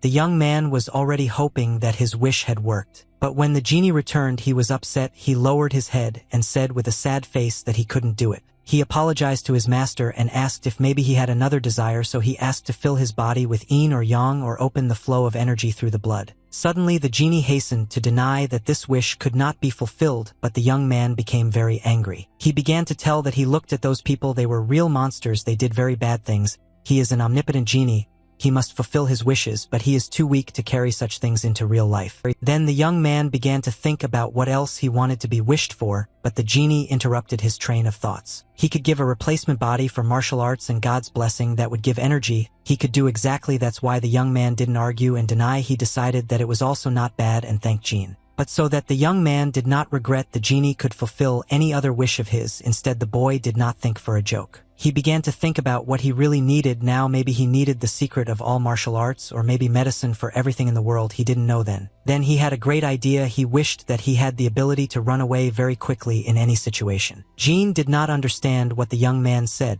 so he looked at him with a strange expression on his face. He remembered his words because earlier Jean had said that this city was actually full of monsters. Then it didn't matter how many martial arts he might know, it was useless to fight against them. Embarrassed, the young man scratched the back of his head and asked if it was possible to implement it. He admitted that it was a little confusing. He explained it and Jean confirmed it. Then the young man looked at him with a strange expression. The genie's eyes lit up again and he said that he could fulfill any of his wishes. A high mountain rose on the horizon, where giraffes drank water from small lakes surrounded by green vegetation under the bright sunlight that flooded the valley. They realized that they were in a completely different country. It was a surprise for the young man because they were in Africa. The young man asked where they were and he was told that it was a city called Africa. It would take 5 or 6 years to get there.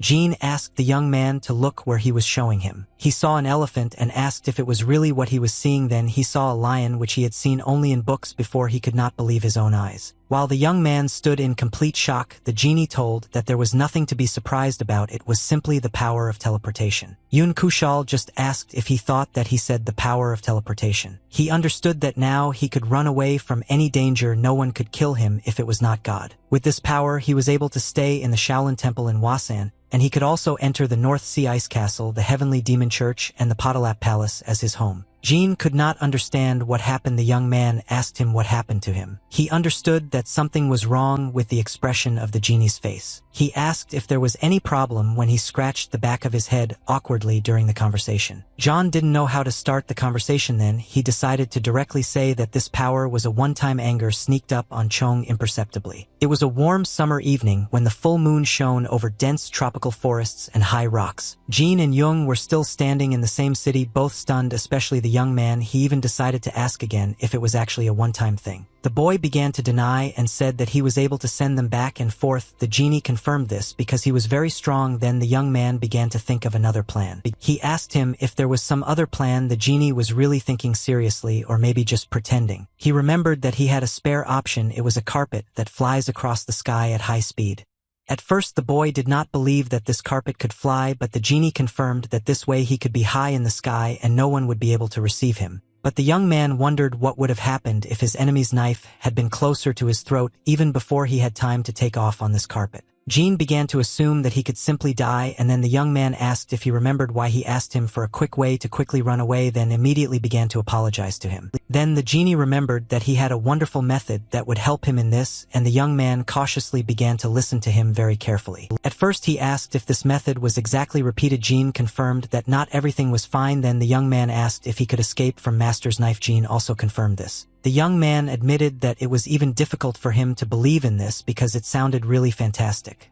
Jean asked to start looking where he was pointing. When the young man looked there, he did not understand anything. He saw an inexplicable shadow that reminded him of something that he could not understand. Then the young man saw a magnificent white horse with a magnificent mane standing gracefully on its hind hooves in the moonlight and surrounded by magical dust.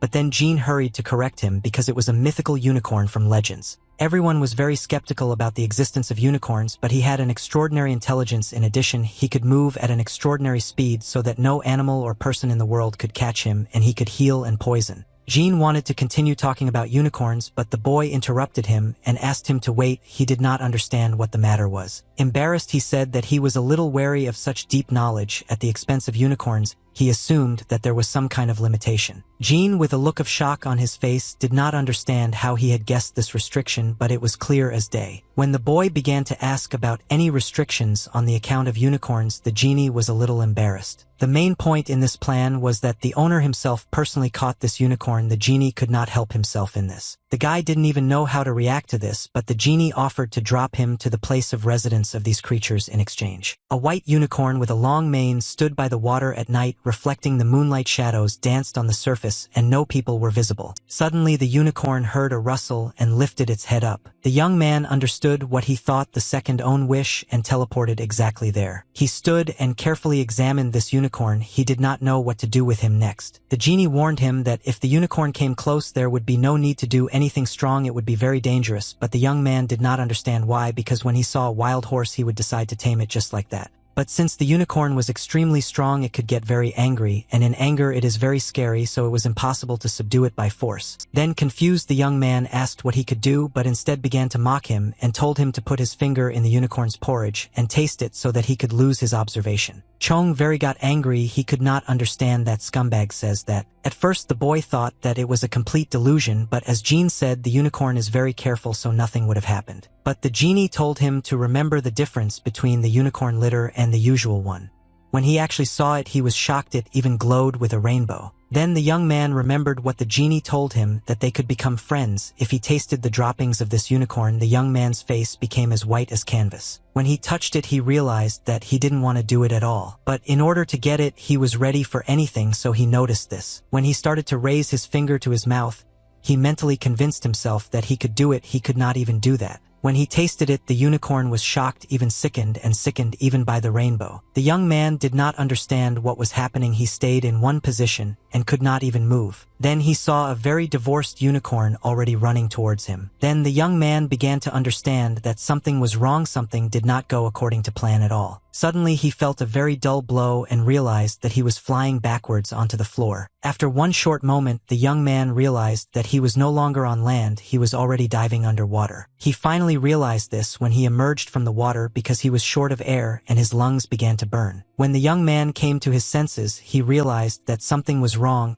He almost did not see his future unicorn. When he looked more closely, he realized that he was walking away from him. When the boy shouted after him where he was going, he didn't even move. The young man remained in water up to his chest, and the unicorn left him, so he did not know what to do with him. When he was wringing out his clothes from the water, he realized that he had completely lost his mind. He was shocked at himself for believing the words of the genie, so he decided that from that day on he was no longer Kwok-sog but Monchong, who ate unicorn droppings. But suddenly he saw a blue glow of strange dust that seemed magical to him. This dust was all around him. He couldn't understand whether it seemed to him or it had already started. When the young man suddenly opened his eyes, he could not understand where he was. He was lying on the stone floor, and there were coins and a lid next to him, but he still could not understand what happened and where he was. Then the young man realized that he found himself in the city. He did not have time to tame the unicorn, and the genie just took it and returned it, thus fulfilling the third wish. Later, he remembered the genie who said that teleportation in time required a lot of strength, but he could try. The young man was of course happy that he returned 5 years ago, but he still did not have time to tame this strange creature. When he saw a lid and some gold near him, he realized that Jean had also granted his wish by giving it to him. Then he sat down and looked at his hands. He also then remembered his first wish, probably the same main thing. When the young man began to examine his hands and look at them, he realized that this is what it is like to have strong muscles. Then he finally understood why the teacher taught him through rich and generous training. Then his words had a deeper meaning. Then he understood that all the basics of martial arts began to be perceived in a new way. Then he understood what it really is to have talent, but he was still sorry that he could not tame a unicorn. Maybe one day he will succeed. So the young man decided to leave here for a start. He got up and started to go out to the beginning of the tunnel. When he came out, he saw in front of him rich golden sands and dunes, as well as the sun which burned under it, all living and not living. The young man was standing on the edge of the mountain and was in complete shock as the wind, which had a high temperature, burned the skin of his face and exposed parts of his body. Then he shouted at the top of his lungs, "Where the hell was he?" It seemed to him that panic was getting closer and closer. Kwok Jong saw before him a sunny city in the desert with buildings, moving streets, and mountains on the horizon. Life on these streets was truly bubbling. People of completely different nationalities were even drawn in by others. The man commanded the camel and said that he finished everything well. Another man said that everything was loaded and everything was fine. Another man with long hair thanked him. Then the man with the long hair turned and shouted to the others that it was okay to go. At that time, the young man was buying something in a small shop, keeping the lid ready. He began to hurry, so he gave the gold coin to the seller and took his goods because they shouted at him to hurry. Then he turned to the voice that called him and said that he understood and could go, and the man who took the gold coin was in shock. Jean sent him to the West End for several terrible months. He tried to communicate with people in sign language because no one understood the boy's language. But fortunately, he was lucky enough to meet a caravan of merchants who were going to the central region. He decided to go with them. He also decided to share food with the chief, but he refused, arguing that the young man needed to eat more himself. When they went to the east, the young man trained and fought with bandits who were local at that time. So they quickly passed through the Silk Road and approached the central region. She also found out that there were rumors about him, but he was not very happy about them because he was called a ghost girl. Also, he heard it from someone in front, so he decided to shout so that he would not be called that, because then he was just fighting with bandits in order to survive. He was shocked that everyone was confusing him with a girl. Even behind his face, he constantly claimed that he was a boy and not a girl, but the head laughed at this and told him to think about it in a better light. Then Jae Chong Sob said that the fame about him reached the west to the central region. That's how quickly rumors could spread. He could not understand at all how this boy was taken to those parts, as he did not want to tell what exactly happened to his family. Everyone would be very surprised. Instead, Sun asked why they would be surprised. The chairman said that by the time their caravan reaches the center, others will be there, and a lot of people will gather who will be interested in what the event is all about. Then he added that if these people find out that the girl Pramara came with them the last part of the journey, then most likely there will be a lot of people around him and attention. The more he looked at the boy, the more he was surprised that he was mature for his age and was always immersed in thoughts. They rode on camels next to each other, and the young man thanked for this compliment, but the head said that it was not just words, it was really sincere. Then the man asked if the guy already has a bride or maybe a girl for whom he has some feelings. He replied that he doesn't have anything like that. Therefore, the man immediately began to act. He suggested that he go home with him, and the man introduced him to his daughter. The young man was very surprised and embarrassed. He thought that the man was jumping from topic to topic too quickly. When the man laughed and asked if he agreed, the young man did not know what to answer and remained nervously silent. But suddenly someone fell asleep. When he turned around, he saw his friend calling him. He announced that the manjaks were already on their way. When the chairman asked if they were on their territory, without waiting for an answer, he said that he would negotiate with them. Then he ordered to keep the swords at the ready. Suddenly some unforeseen situation would arise. The man bowed to him and agreed. John Kwok immediately offered his help without hesitation, and the chairman already knew that he would do so. Then with a serious face, he refused his offer and ordered to stay close to him, and then asked if that would be enough. Then the man sped up to the camels laughing and said that he would see the strength of his reputation. The young man, keeping his composure, agreed. When everyone else left, the young man hurried and decided to carry out the order. Then he remembered how he was called a ghost girl and felt a little sad. Then he asked the head to call him Chong Toy, agreed, and said that the robbers were most likely majaks. They could be called absolute strength. He didn't know what the guy in the west was dealing with, but where they were, there were those who were actually masters of martial arts. Tahayan Il asked for everyone's safety to follow his orders without questioning them for a moment. Jong, of course, agreed. The real Chanwon Du Kyungwon could only think that he, as the most fearsome warrior of the caravan, was worried in front of a gang of robbers. So who are they in general, and who were they really? While he was in his thoughts, he saw that they were already leaving. He saw people in black. They were completely covered in black clothes from head to toe, and they were riding horses at an incredible speed. Chong thought whether they were really black majaks. He looked at them, and the tension in his muscles grew with every second. Then next to a group of those robbers, he saw innocent people who were tied and very tired. Kwok Yung didn't even notice how the anger settled on his shoulders again.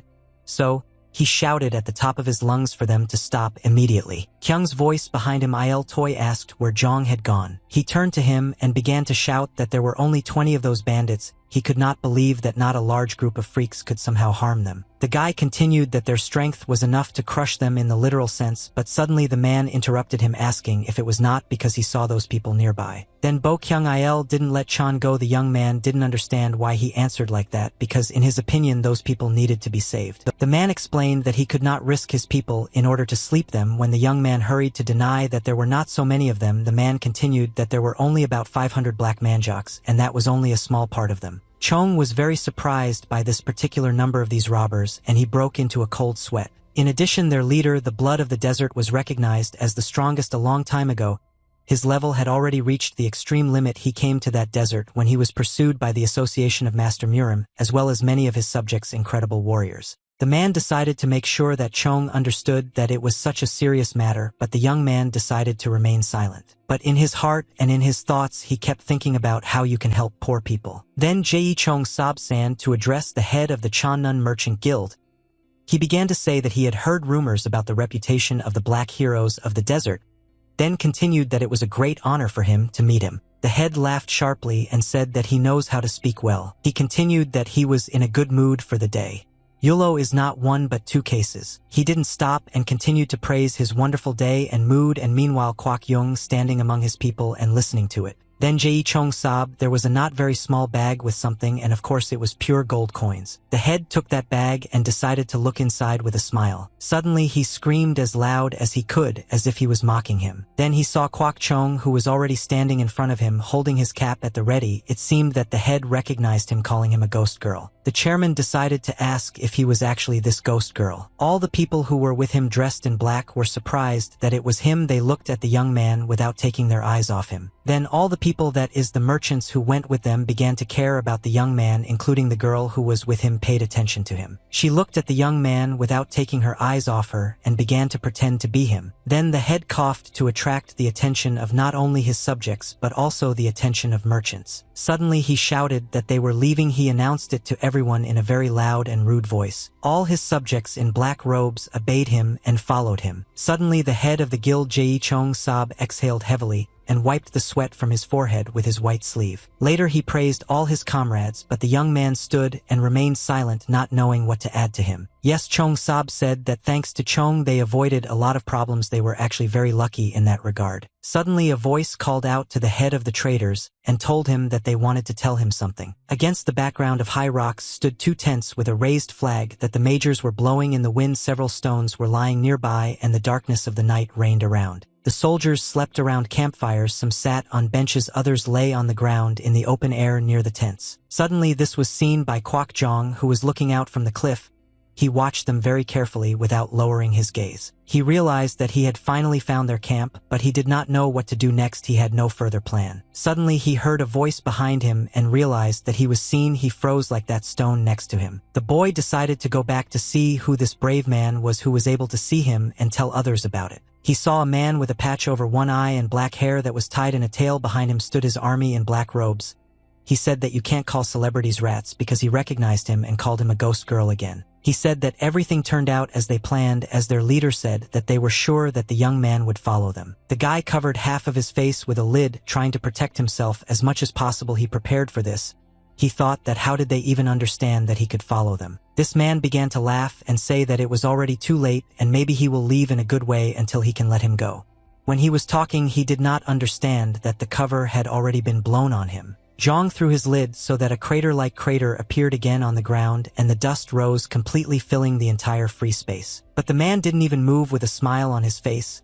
He said that the young man seemed to scare him, but that was not the case at all. The man stood next to that crater and said with a smile on his face that he could have died, but he didn't believe it at all. The boy understood that the man was able to escape from his cover very quickly, but how he did it at all was unclear to him, because he even threw a metal object at him very quickly. The man understood why they told him that he needed to be constantly on guard with this young man. Then he decided that it wouldn't work like that, and in response he also needed to hit him at least once. Without agreeing, the man did not understand what was happening. Suddenly the young man accelerated with all his might and ran at the man holding the cover in front of him, thus cutting the air like a bird of prey. Then he threw this cover at him. This time he managed to hit the target exactly. With a smile on his face, he said that this time he aimed more precisely. That's why he succeeded. The man stood up very quickly and said that this guy was very ignorant, he already had his sword ready. Suddenly the man shouted that all his subjects in black robes were standing and ordered to attack the young man altogether. Suddenly men in black flew into the sky like bats and began to attack the young man in groups. But the boy was not lost and began to fight them off. He threw the lid at the first man in black with all his might.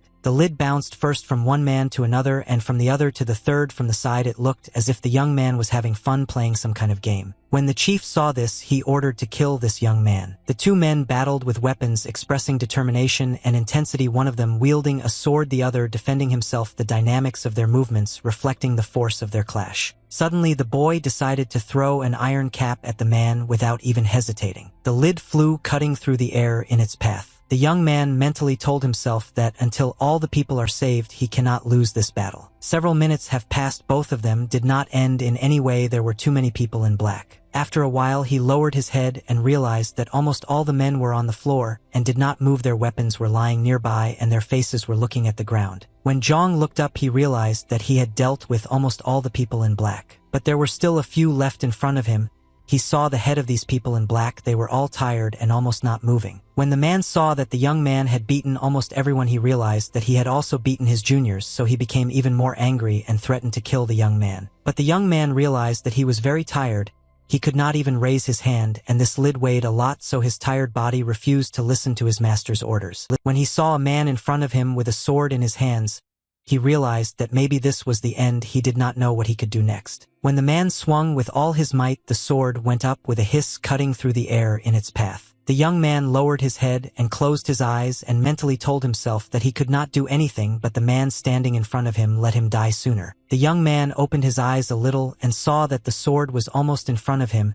He realized that there was no way back. It was a kinetic stop. When the man was already swinging his sword for the second time, aiming exactly at his target, that is not at the young man who was in front of him, something did not go according to plan. Suddenly the young man realized that there was no sword strike, so he decided to open his eyes and saw a rather beautiful picture in front of him. A girl with long dark hair was standing in front of him. A sword was on her shoulder smeared with blood. She was asking if everything was okay with the young man. The Southerners in black who remained could not understand what had happened. They could not believe their eyes, so they stood and did not move. Suddenly the girl killed the other two men in black with a single movement of her sword. John was very shocked because he had to try very hard to kill at least one, and she was able to kill two at once with one move. The girl stood and looked down on the young man, and he could not understand what kind of girl it was. Then her friends met her. One of them was very angry with her because she asked her not to go anywhere alone, but the girl herself was probably not too worried about that little thing. When the girls took off their wigs, Zhang was very shocked. Only her friends took them off. Then one of them asked if she wanted to meet the ghost girl so badly that she didn't even wait for them. The young man was not very surprised that her friends' girls must have taken off their wigs.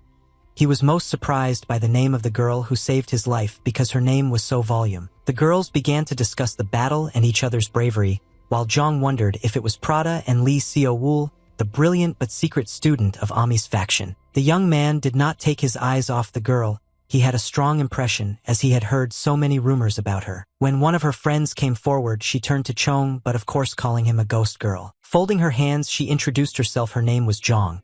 In and Ami, her sister Xiao Wu, said that Zhang would definitely come to save them, but no one could have expected that this was the case. Xiao Wu approached her friend and also folded her hands like her. They both wanted to thank the ghost girl for the spirit of a true warrior, praise the Buddha Amitabh. The young man quickly folded his hands like girls and laughingly said that he needed to thank. The girl without hair continued that if he suddenly wanted to receive the Buddha's lessons, he could come to them at any time. Then she added that he could also teach the martial arts of the main faction. The young man was so happy that he immediately thought to himself, could such an opportunity really come to him? But then he realized that something was wrong because there were only girls in Amma, or maybe it seemed to him then. When the girls were still standing in front of him, he decided to inform them that he was not a girl. But the young man did not have time to say anything when they all heard a very loud sound that sounded like stones. When the girls turned to the sound, they realized that it had already begun. Then one said that they also needed to join, and soon the other agreed with her, and John sat on the floor and tried to say who he really is. When the girl started to leave, she turned a little to Chan and waved one hand. She really hoped that they would see each other again. But the young man didn't have time to say anything as the girls started moving away from him, so Ami dealt with the Majaks. They killed everyone in the end. It turned out that not a single one of the 500 robbers was left alive. Then the girls told that they then had a reason to break one of their main commandments, which was not to kill, so the young man was asked to keep what he saw a secret. He promised that he would meet with them again and promised to keep their secret. Then he left the robbers and finally arrived at the center. When he arrived at the center, the boy entered the institution and realized that rumors can always spread very quickly. At the next table, he heard two men talking to each other. One of them said that he had heard how a brilliant girl had beaten the entire camp of black Majaks. Then the other person understood who was being talked about and supported the conversation by saying that she went to the camp of black robbers and killed 500 people in one night. The man continued that the monks from the Inhisa temple in Sanchin went in search of the Chianchuk country, but the black Majaks overtook them and killed them. The men continued to discuss. One of them added that the girl did the right thing by taking revenge on them. Then the other added that these bandits have no concept of morality at all, so it was good that they were not around then. But then another man said that they don't know the additional story yet. Everyone started asking what exactly they don't know. You said that the girl did not cope with those bandits by herself. They said that there was a ghost girl with her. Hearing this, Chong, who was eating his food, choked on her. The men looked shocked at the one who was telling this, and Chong at the next table couldn't come to his senses. He was constantly called a ghost girl. He didn't like it very much. He was kind of shocked that the rumors spread so quickly to the city. He didn't even have time to arrive here as the rumors were already there. The sky was filled with shades of yellow, orange, and pink, indicating morning or evening. The light from the sun shone through the clouds, creating a warm glow over the landscape. The mountains looked steep and were shadowed to give them a three-dimensional appearance. Walking along a small path in the warm forest, the boy realized that the word-of-mouth radio worked very quickly. He did not even expect it. Then he saw in front of him what he wanted to see for a long time. People walking to the traditional East Asian gate. The architecture points to the historical environment, the stone bridge path, and the classical buildings decorated with red lanterns. So Chong realized that he was in the right place. He ran across the bridge and shouted joyfully that he had finally arrived there. As soon as he approached the gate, he saw his old friend who was engaged in creating a new cover, who also noticed him. But since he did not know him, he politely apologized so that you would pay attention to him. Gwagemun is located here. He was greatly relieved because he was finally back there. The boy began to tell that as a last will the master asked him to go to the central region and find him, namely the teacher who was sitting in front of him. The young man continued that he could not even think then that Gwagemun actually exists. The teacher laughed and agreed with the young man. The teacher said that he also did not know that there is a city where this martial art is also taught. Instead, the young man asked him to speak with him more freely, as they are all brothers and sisters. The teacher agreed with him and added that it was very good to get an assistant at his age, and even more so in factors. The teacher also added that he could not even dream of such a thing. Instead, his future friend stood next to the teacher and was very happy. Instead, the young man realized that his friend still remained a telepnym. Chong asked if he could find out when this young man who was next to him started studying. The teacher answered that he started studying at the age of 10. Then the young man realized that he was older because he had been learning this since birth, so his mood improved a little. Therefore, the teacher warned Abo that he should not call him little sister but older, because suddenly his face changed and he didn't understand why he needed to call this guy that. The teacher began to tell that the young man was enrolled as a student earlier, and in martial arts it is not taken into account by age but by the time when the student was initiated. Because he suddenly shouted that he had an older sister and it was great for him. But this made the young man so angry that he could not even find the right words to describe his anger. But suddenly the teacher carefully looked at the young man and decided to ask him one interesting question. More than once he was a ghost girl. This question threw the young man into a parallel reality. Later, several months later, rumors of a ghost girl spread around the city. And then everyone started talking about the girl who dealt with the black robbers in the desert, but they also added the ghost girl to that story. The young man was shocked that these rumors reached the teacher himself and said that he did not want to do this, but it just happened that way. The teacher understood and agreed. With a smile on his face, the teacher said that perhaps the young man could become the most famous student of his academy in the entire history, because there was no ancestor who could get such a reputation outside of one region. The teacher asked how well he had mastered the martial art called Gwagegon, so the young man replied that he had finally passed to the third stage. With understanding faces, the teacher and his younger student looked at the young man and understood that he already had a foundation. Let's go. Later they were in the yard, and the young man asked for sparring with the teacher himself.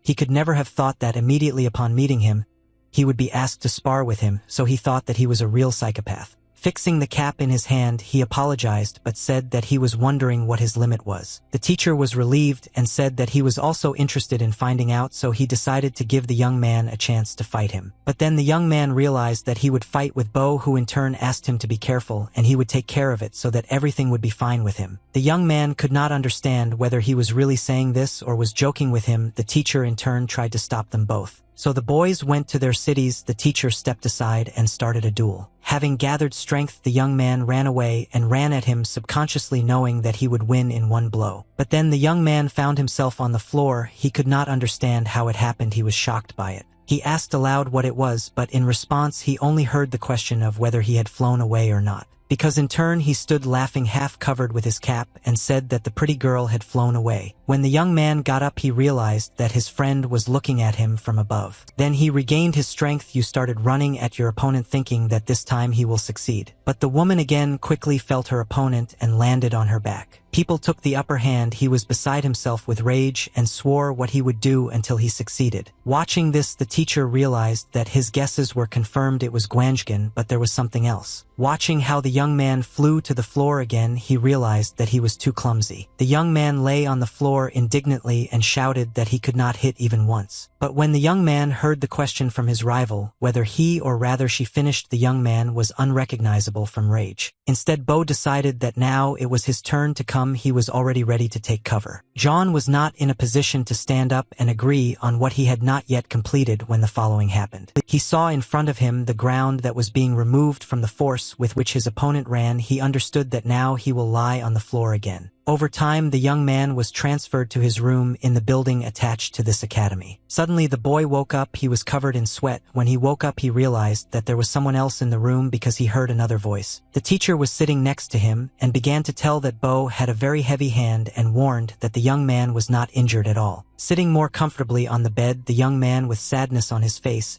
and in his voice said that he had lost again. The teacher did not know what to answer. After a few minutes, the teacher spoke, interrupting the silence that was born between them. The teacher began to tell that when he first heard about him, he expected a lot, and when he learned that the famous ghost girl was a follower of Gwagigon, but suddenly the young man interrupted him with his question whether he had disappointed him. But the teacher explained that he was not disappointed in him at all because he revealed his basic skills and basics in a good way. He revealed himself very well there. He had nothing to be disappointed in him. Instead, the young man asked why he lost again. Maybe it was because of too little chi. With sarcasm in his voice, the teacher replied that this boy's past master was probably a genius because how could he be so stupid? But the young man did not understand that it was sarcasm and thought that the teacher was praising himself now without knowing it. But the young man still could not understand what his problem was, since he had a good foundation and the position was also not bad. Besides, he had a lot of practice, so he did not know what the main problem was then. He remembered and asked the teacher if he didn't notice how he tried to pretend that he was using exactly the 34th position from Gwanjepazan, and then at the last moment replaced it with Hyung Mubiko. But the teacher of course noticed this, so he said that this was exactly his problem. With calmness on his face, eyes, and soul, the teacher said that his attacks and positions were very clumsy. It was a bit strange because it was clear that he studied very well, but for some reason his attacks were incredibly clumsy, but that was just his point of view, so he asked when his teacher died. Maybe it was when he started learning new attacks. Because actually around the same time the guy went back in time, but he couldn't say that, so he said that around that time his teacher died. So the teacher immediately understood that he was right because the young man knew the positions of the first part well, but the positions of the second part needed a lot of corrections. He still had a lot to learn because he did not learn everything. The teacher began to tell that the 3 final positions were combined into the first 33 positions, so it took a lot of effort to learn all the positions correctly. Therefore he agreed to teach him all these exceptions since the master had passed away, but it was quite strange for the young man to listen to this because he knew the truth. The young man was very happy to hear this. He was very happy, but in his mind, he understood that even when he returned again to the past, he came across Gwanjgan again. Being in his thoughts again, he realized that he wanted to win the battle in a bow, then gain the respect of the master and learn other martial arts such as the art of the sword. But he couldn't do anything because he didn't want to walk uneducated. He had only one way to go to the end. Then he remembered that he had to give money to the master.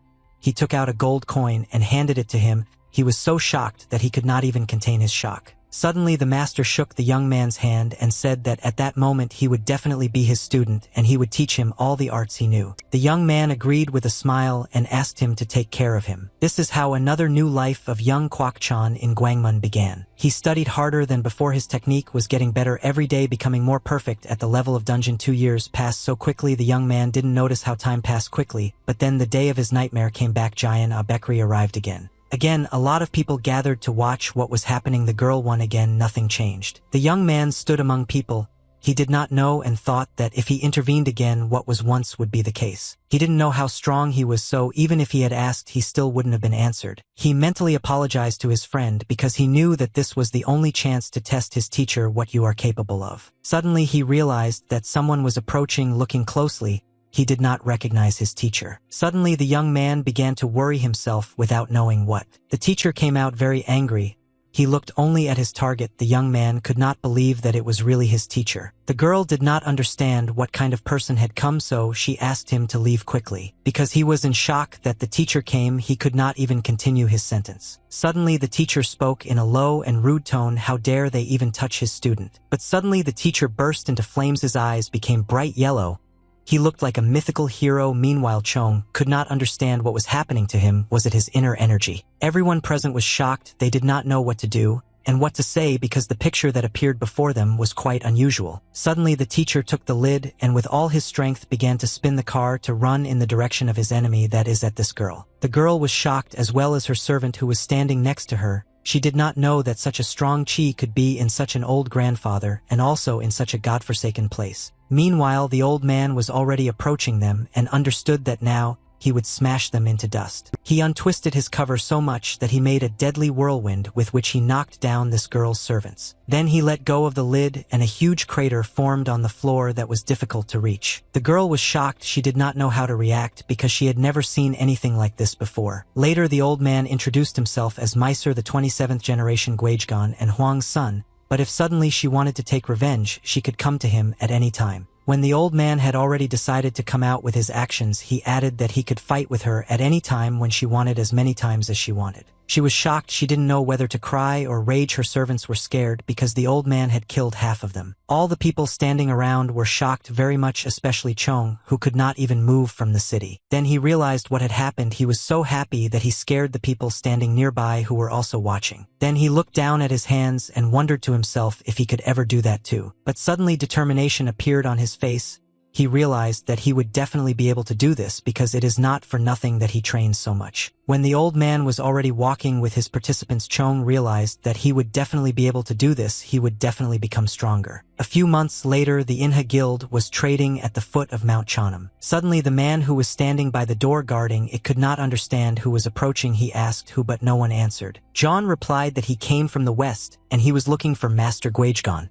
His husband asked him if he suddenly went to Master Sung Hwan. The young man made sure that his thoughts were correct. Then he replied that he was his teacher. Then the man understood what the young man was hiding behind his back and pointed with his hand with a smile. He asked the young man to follow him. He could lead him to the master. He is given special attention in Inha, so he stayed in the best house. The young man, following his husband, thought that then the teacher left with the Abo family so as not to meet the Bekri family again. He spoke so well then, but in reality he was running away from the elders and warriors of that family.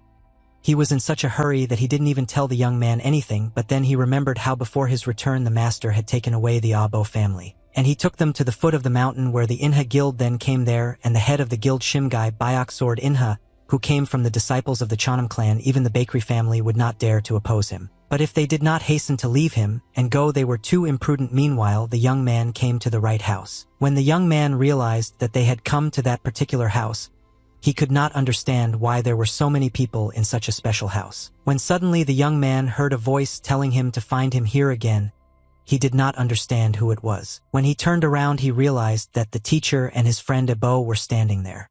He asked if he was all right, but the teacher was standing happy and unharmed. And when he asked how his friend was feeling, he said with a smile on his face that everything was fine since he was strong. The loss of blood did not stop him. He started to ask the teacher what happened because from what he heard there was some incredible battle, but the teacher interrupted him and said that he was just lucky of Bekri in one short moment with one movement of his hand. But suddenly the teacher saw a woman and started talking to her, so I understood who she was. He introduced the young man to this woman as an elder, and she looked at him shocked, but the young man could not understand why the teacher so quickly changed the topic of conversation. The young man bowed to the woman's waist and introduced himself by name. The woman replied with a smile that she was very pleased to meet him, and the teacher called Abo's other younger brothers and sisters and wanted to introduce them to him. The first guy came up with two smaller children and introduced himself as Yunbo. The young man introduced himself in response and mentally decided that he would ask the teacher about a topic that interested him a little later. But later, when the young man tried to ask the teacher something on this topic, the teacher somehow translated the topic and did not want to talk about it. The young man could not understand why the teacher did not want to tell about his actions. He was probably ashamed, but no one could know this because the more he knew about him, the less he knew. But as the teacher did not want to hide it, rumors spread very quickly. People looked at him and envied those who saw it live, and the old man who sold lids suddenly gained more respect. When they addressed him, he was very uncomfortable, and regardless of the contract, he decided to leave the guild. And the boy decided to ask the teacher a question that he was also interested in. It was one warm summer evening when the stars flaunted their beauty. Suddenly, the young man decided to ask his teacher if he could not teach him possessions. Why? He asked why, so he decided to learn it quickly, but the young man replied that he just wanted to. Zhang then replied that it looked nice and started to show if he could look. But suddenly the teacher got very angry and started shouting at him that if he is learning martial arts just to look good. But suddenly the young man gave him a bag of gold, and the teacher's opinion immediately changed. He began to smile and said that he was a real treasure. Therefore later the young man asked again if he could now learn how to wield a sword. Instead, the teacher said with a smile that you need to be a little more loyal, giving advice with understanding and support. Then, with a serious expression on his face, he said that he would personally ask the mentor from Inha to take care of him. It was a clear sunny day when the conversation turned to martial arts and the representative of the temple began to talk about them. He said that he would do everything as Manju told him. The old man continued that there are many martial arts that are passed on to strangers in their Chanam faction, but he immediately warned that he would not be able to teach everything. The young man and his teacher stood in front of the representative and listened attentively. He said that he would still try to teach the young man what he would be satisfied with. The teacher and the young man thanked him by bowing at the waist. The old man said that it was the former student who should have come to teach him. He wanted to ask him for help, but the young man was shocked that he would be taught by a student and not the representative himself. But then the young man was pleasantly shocked and again thanked the representative for such an honor to teach him new martial arts. With a smile, the old man added that he shouldn't get his hopes up because, as he said before, he won't be able to learn all the Bonsan martial arts. He also said that the boy can only learn basic swordsmanship techniques. The young man agreed and then added that even though it was a base, it was still fencing techniques. How could he take it lightly? The young man stood with a smile, and the thought crossed his mind that he had never seen people who belonged to this martial art except Shimshbyak. He was very pleased that he was lucky enough to meet him, and in addition he would also learn guarding from him. That was simply incredible. But then the next picture that appeared in his prepayment shocked him. He saw a boy with white hair that was gathered in a high tail. He folded his arms and greeted him. His name was Myungi. He was from Cheongnam. The first thought that crossed the boy's mind was that he seemed very weak, but then he added that his name was simply Kwok Chun. Then John saw the clumsy gestures and the same facial expression. Instead, the young man smiled and agreed to call his student that. Then the master offered to show him the training hall in which all the young man's training will take place. When the boys started to leave, you go in the direction of the hall. Kwok Chun had one thought that did not give him peace. Would he really be able to learn the martial art of swordsmanship the right way from this young man? When they came to the hall, the master decided to show him the first techniques. They started with the easy one. But the young man was worried that everything would be fine with him, so he crossed his arms over his chest and watched him very carefully. The master suddenly exhaled air from his lungs and set himself to show the reception. Suddenly he swung and his sword cut through the air with a hiss. He was afraid gracefully like a fox. John was shocked because he did not expect such a perfect performance from his master. He stood and looked at him, unable to look away. The master moved as smoothly as a stream of water, which in the end converged to one smooth movement. When the master finished, he told what kind of technique it was. It was the well-known Chanam technique and a technique called the polar bear. That's how Chong started studying this technique and he didn't understand how a year passed. The boys walked around the courtyard of their academy and talked about how quickly time had passed, that a whole year had already passed. The master said that he had already learned the polar bear technique and asked if this technique was really as good as he thought. Chong thanked his master and said that thanks to him, he was able to learn the most famous swordsmanship. He will always be grateful to his master for this. In response, he heard that the master was wondering how many days he could surrender. Then he added that as a result, the young man had been practicing constantly for a year and had taken these trainings very seriously, which pleasantly surprised him. Jung suddenly remembered his past teacher and said that the first thing he taught him was that you need to know the basics.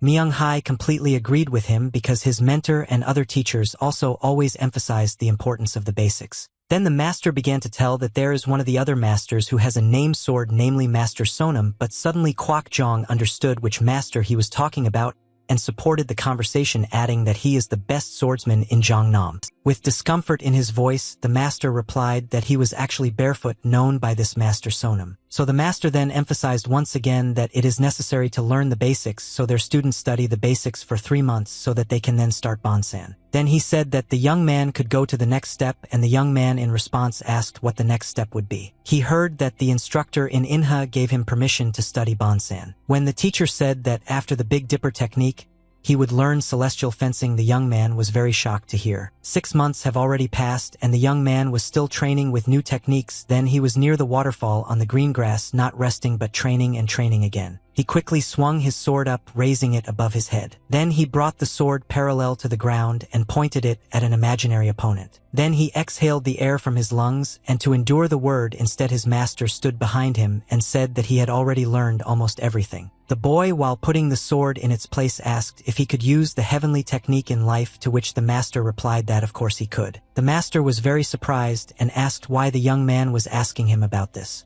In response, Chong began to tell that he had one person whom he really wanted to win in battle. The master asked if he really wanted to win, and then the next question gave Chan a little shock because the master asked who it was. After a short pause, the boy asked the master if he could keep it a secret, to which he replied that of course he could. Kwok Jong said with a serious face that the person was from the Baekri family. The master was very shocked, so at first he did not believe him. Later he asked if it was the same family member who was very precious. Jong confirmed this, but the master was a little too nervous and nervously scratched the back of his head. He then decided to ask if Kwaikin didn't have enough skills to win. The youth's answer that as the master said earlier, he would have enough skills to overcome this person. Then the master asked in surprise why he had this, and the young man answered the following with a calm face. The young man said that Kwaikin confuses him. Myonggi seemed surprised at what he heard. Then the master laughed and said that he would pass on the letter about the next nominee to the Baekri family, and the young man in turn of course agreed. Several days have passed. The young man could not find a city for himself.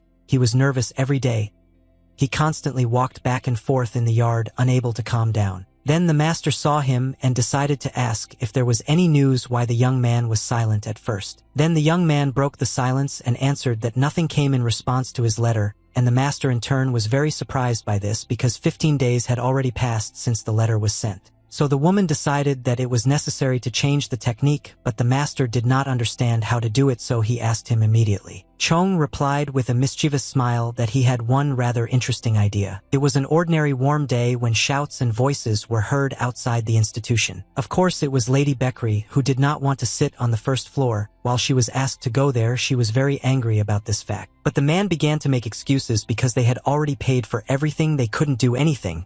So he prayed that she would understand them, but she didn't seem to listen to him and shouted, asking if they were ignoring her or not. Suddenly she angrily passed by this man and ran to look for this man, asking, but she was stopped, but she did not listen. When she ran to the second floor, she screamed and asked what kind of moron could take her to the second floor. This guy was sitting and drinking tea without even paying attention. Instead she was screaming and asking if he wanted to die suddenly. Suddenly this guy turned to the girl and asked with a calm face if she sometimes called him a moron. Finally she was there. It was hard for him to imagine that he would ever be able to overcome this path, find a favorite institution, and pay for the entire second floor, especially if thanks to this he could take revenge on her. All efforts would be justified. But suddenly when the girl saw him, she was shocked and her anger passed for a moment. The young man was very surprised by this reaction and the expression on their faces, so he asked her what happened. Then she apologized with a smile on her face and a soft silky voice and said that at that time she did not know that there was someone there, but the young man did not believe these words. He waved his head at her with a smile but thought in his mind that she was shameless because she thought that he didn't hear what a scandal she made. The young man stood up and said with a smile that he was embarrassed that he could have dinner with her, but he was kind of glad that everything was fine. She instead said that everything was fine. Then the girl added that how could she be angry with him. He was stunned by this picture and thought that she shouldn't be angry with him. Suddenly the young man had a brilliant idea. He decided to make it public. He asked if she came to eat there, why she agreed. Instead, the young man wanted to invite her to have dinner in the city with him. He stood next to her and pulling his hands invited her to sit at the table next to him and wanted to treat her to food. Why she answered with a smile that he was obliged, but she still wanted to have dinner with him. He, like a real gentleman, sat the girl down at the table and said that he was there for the first time, so he did not know whether the food there was good or not. The girl replied with thanks, and all this was because he was looking for her. Everything that was done by the hands before was all in order to take revenge on her for everything she had done. The hours passed imperceptibly on the street where it was dark even more than before. The stars came out and the lights on the houses turned on. The candle was almost burnt out. The conversation could not end anyway, so the young man finished his story about why he travels around the world. So while he was dealing only with third-rate swordsmen, and he was actually upset by the fact that he still had not met a real master of martial arts who knew swordsmanship well. Instead, the girl was surprised because she thought he was more interested in science. Out of politeness, he laughed at her answer or thoughts. He could not understand why she kept changing the conversation in this direction, so he thought that maybe then it was the right time to change the topic of conversation to the one he needed. He did not know what to do, so he decided to do as he could, hoping for a lucky chance or spontaneity to get through this difficult situation. Then he asked her if she had ever heard of the turtle girl, why she was surprised, and asked if she had heard everything correctly. Then she realized who it was about and answered that of course she heard because she was very good at defense. At the age of 15 she fought robbers in the West in iron armor. But then she added that after that incident she was nowhere to be seen. So she asked if the young man suddenly knew where she was. He replied that of course he knew. She was very surprised by this and held her breath. Then he replied that actually the turtle girl was him who was sitting in front of her at that time. But the girl didn't believe him right away because she was a girl and he was a boy, so she decided to ask him if he was telling the truth. Answered which is true, but he was mistaken for a girl because he looked like that. In any case, he was at the event because it was part of his training. The young man continued that later he turned back because he had nothing to do in such beautiful cities as Gupalban or Changhashabad. He did not think that everything would be so sad without a faithful advisor. The girl said that she was very sorry to hear that because she could do anything she wanted. He said with deep sadness that he would like to see such a great power of a large family like Bekri if he had such a chance. He did not manage to finish how he was beaten by a girl. The girl with a smile told him to trust her. She could bring as many people as he wanted. She only asked him not to forget her kindness. The girl wanted to say something and her eyes were as big as the full moon, expressing her strong feelings and desire to convey her thoughts and emotions. But the young man did not let her finish and said that he knew that she pretended not to know what he really wanted to do, but the girl could not understand what he was talking about. Then the young man added that he wanted to see exactly her skill, but the girl did not understand what skill. Suddenly he took her hand. It surprised her very much. She did not know how to react to it. Then he added the question of whether it is possible to arrange it, namely to see her skill. The girl agreed and said with a smile on her face that first she needed to get her father's permission. The young man thanked her and realized in his mind that he had finally succeeded. But the girl decided to make the game more difficult